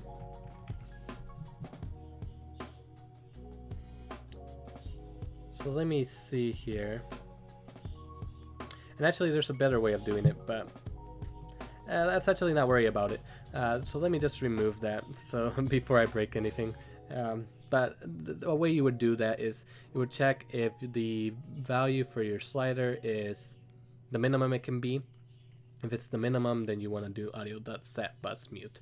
I'm just going to actually remove that since I don't want to overcomplicate things already as it is. And let's just test this out. So let's just do play. And everything should in fact be working unless I mess something up. So let me see, full screen on, base no, invalid get index, full screen on. Okay, so we got an error apparently. Well, let me just check real quick. So display options to select one if save.gameData full screen on.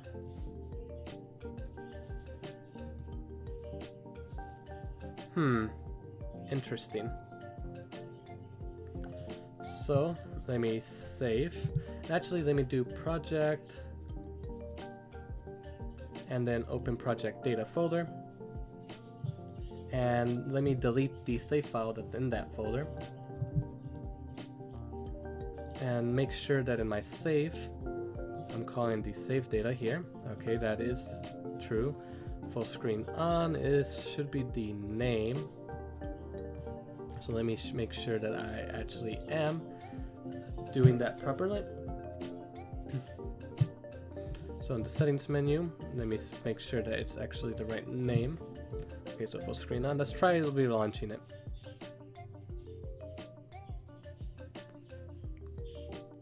Still giving me an error. Invalid get index full screen on 0.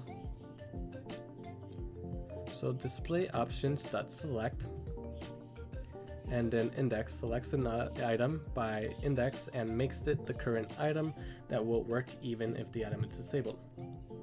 So for some reason, this right here is not actually working.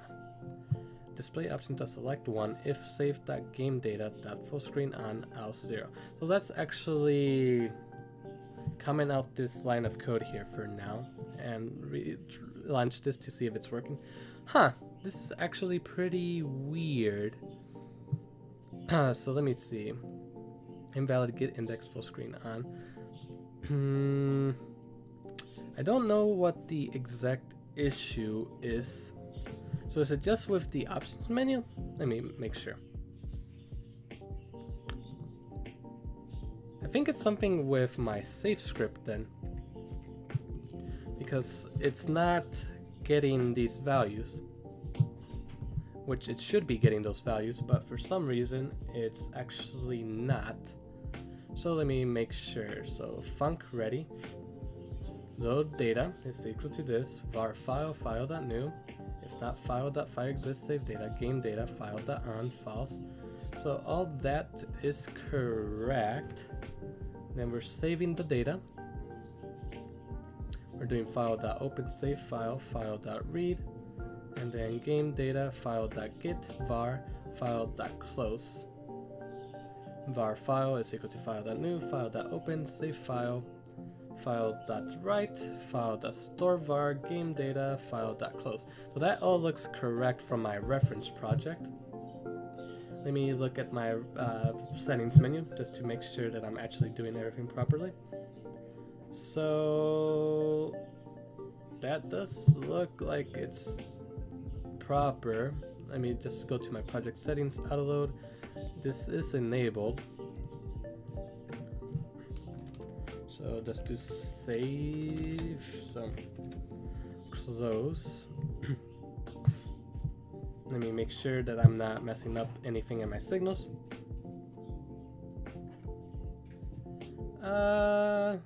Everything looks fine there. Alright, and then save here. Let's make sure we're saving that. Let's see. Actually do project settings. I don't think this is an issue, but I mean I can move the save above the global settings and close that. Let's actually look at the global settings script here. I probably should have tested it sooner than at the end, but oh well. Game data, that full screen on is equal to the value, that's fine. Save, that save data. Game data that vsync on is equal to value, that's all correct. Unless I mistyped a name here. So let me just make sure. I'm just checking everything here. Save data, emit signal, that's fine. Yeah, everything's looking fine. Price updated value, save, that's save game, brightness is equal to value, save that save data. Alright, that looks good. I guess I have to do some live debugging also apparently. Ah man. Oh well, it's part of development, so it's fine. Let's see, game data FOV, mouse sense is equal to val. Okay. So invalid full screen on. on get index full screen on base nil. So yeah, it's not saving the data for some reason. So project settings. Let's open up the data folder.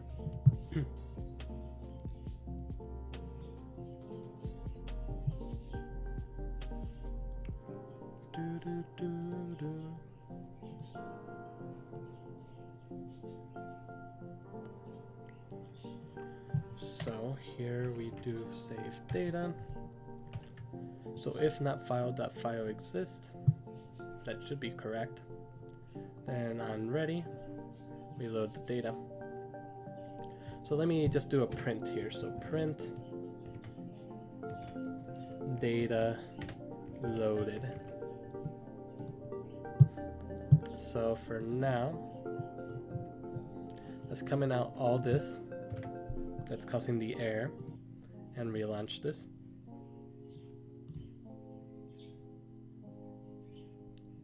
Inverted block.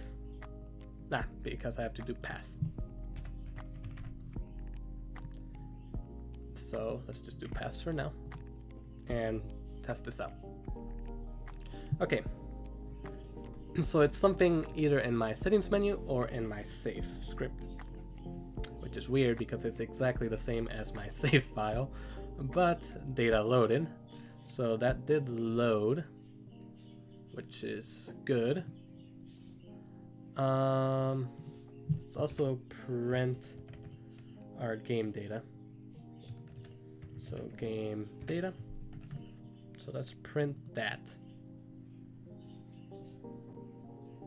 So no. So it's not saving the actual data for some reason. That's the issue. So let me see here. So it's in my save script.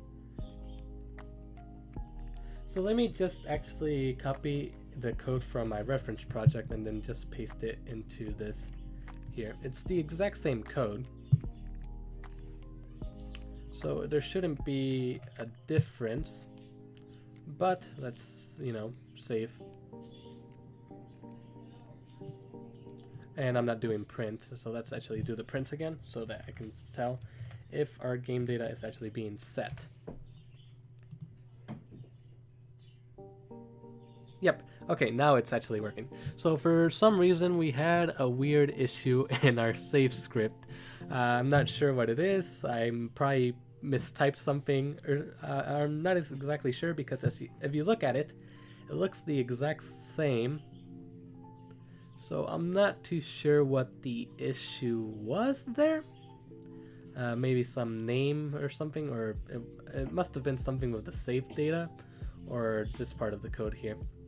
But now that we have the save script working, we can comment or get this back to being code and not a comment.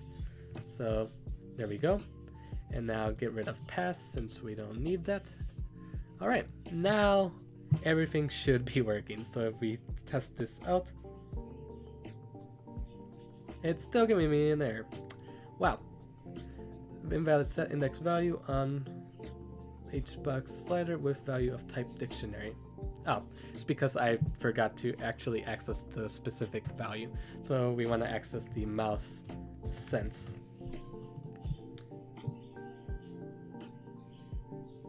Ah, that's what it was. It had an extra colon. Well, coding, right? You miss a semicolon or something and it doesn't work. But now that that's fixed, if we test it out, as you can see, it has all the settings here that it prints out. And let's actually bring this back up. So if we go into settings, set this to full screen, turn on display FPS, and that's not, limited, so let's set it to max. Turn on bloom, and I think I actually have bloom turned on by default, so let's actually turn that off. Yeah, glow is enabled by default, so let's make sure that glow is disabled by default, save, and then let's relaunch. So now, as you saw, it already saved that the full screen display mode from the last time we ran it, and it did save, you know, display FPS and the bloom. So as you can see, it is actually saving the data. We can change the brightness just to make it very apparent that, you know, we're changing it. Let's change the audio to, actually, let me turn on my music. So let's change the audio to be, you know, as low as possible. Change the FOB to the lowest value, and then let's actually go into start game.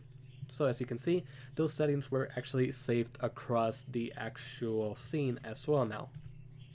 So as you can see, if I open up this full screen, or, you know, the settings menu, those settings are also saved here.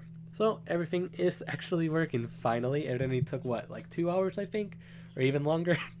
But we have all the settings in our settings menu done, except the music volume and SFX volume. I'm leaving that to you guys if you want to do it. It's the exact same way as the master volume. I don't have sound effects for this given project, but there you go. There's all the settings finally done. Took a while, but it's done. So now you can actually save all your settings for your games. When you relaunch the game, those settings will still be saved and so forth. So there you go. Congrats, guys. We made it through this long session here.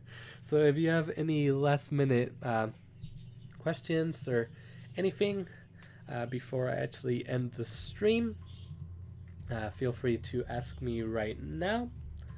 And yeah, we'll go from there, I guess. So we're getting ready to end the stream here. But yeah, all the settings are legit working now. Like I said, you can actually find the project, the finished project. So this project, which is my reference project, you can actually find that in the in GitHub. So the link should be in the description of the live stream. So if I actually go to my live stream here, so let me mute myself so you don't hear echoes. So here's the live stream that you guys are viewing. So in the description, you can see various links. So if you click on the GitHub project link, it will take you to the project repository. So there you have the settings menu complete, which is the complete project, and then the starter, so the starter project. So the starter project was in case you wanted to follow along. But if you just want the complete code, then you can just get the settings menu complete. And you can get it just by clicking this button here and then doing download zip. Or you can also fork the project if you want by forking it, or so forth. And then if you actually want to know more about the GoGodotJam, the link to the GoGodotJam website is also in the description. So you can go to it and see the next event that's going on from here, which I believe is actually the event by Canopy Games, which is making Godot pretty party. So I think he's making a game on stream in an hour. I think that's what it is. I'm not entirely sure. You'll have to tune into their stream to actually find out. But yeah, with all that said, that actually does it for this stream. So like I said, you can find all the links about the project and so forth, links to my Discord and my Twitter if you want to follow me on Twitter or you want to join my given Discord. It will be in the description. There's also a Discord for the actual GoGodotJam as well, which I actually didn't put I forgot to put a link. So if someone can put the link in chat, that would be appreciated, or I can actually add the link in the description as well after the stream is over, and you can join the GoGodotJam official Discord as well if you haven't already. And yeah, we are done with this long project. The live stream will be available right afterwards. So as soon as this ends, the live stream should be available. So you can watch the entirety of the live stream if you want to sit through it all. Or I will also have a shorter video where I go over only some of the settings. And this just jumps right in, and it's not 2 hours like this live stream. It is a bit long still, but it's only 30 minutes compared to these 2 hours. So there will be that option as well. It's going to be actually uploaded immediately after this stream is over as well. So I will, upload that separate video for those of you that don't want to sit through this entire 2-hour live stream as well. If you want to know how to set up a menu, you have that alternative, a shorter video that's 30 minutes long instead. So it's up to you whichever one you want to see. This live stream that's more in depth, or the shorter video that just jumps right in. Anyway, if you guys don't have any last minute questions, that actually does it for today's stream. So thank you guys so much for joining me for this very long stream, and I'll see you guys in the next one. Until then guys, have a good one.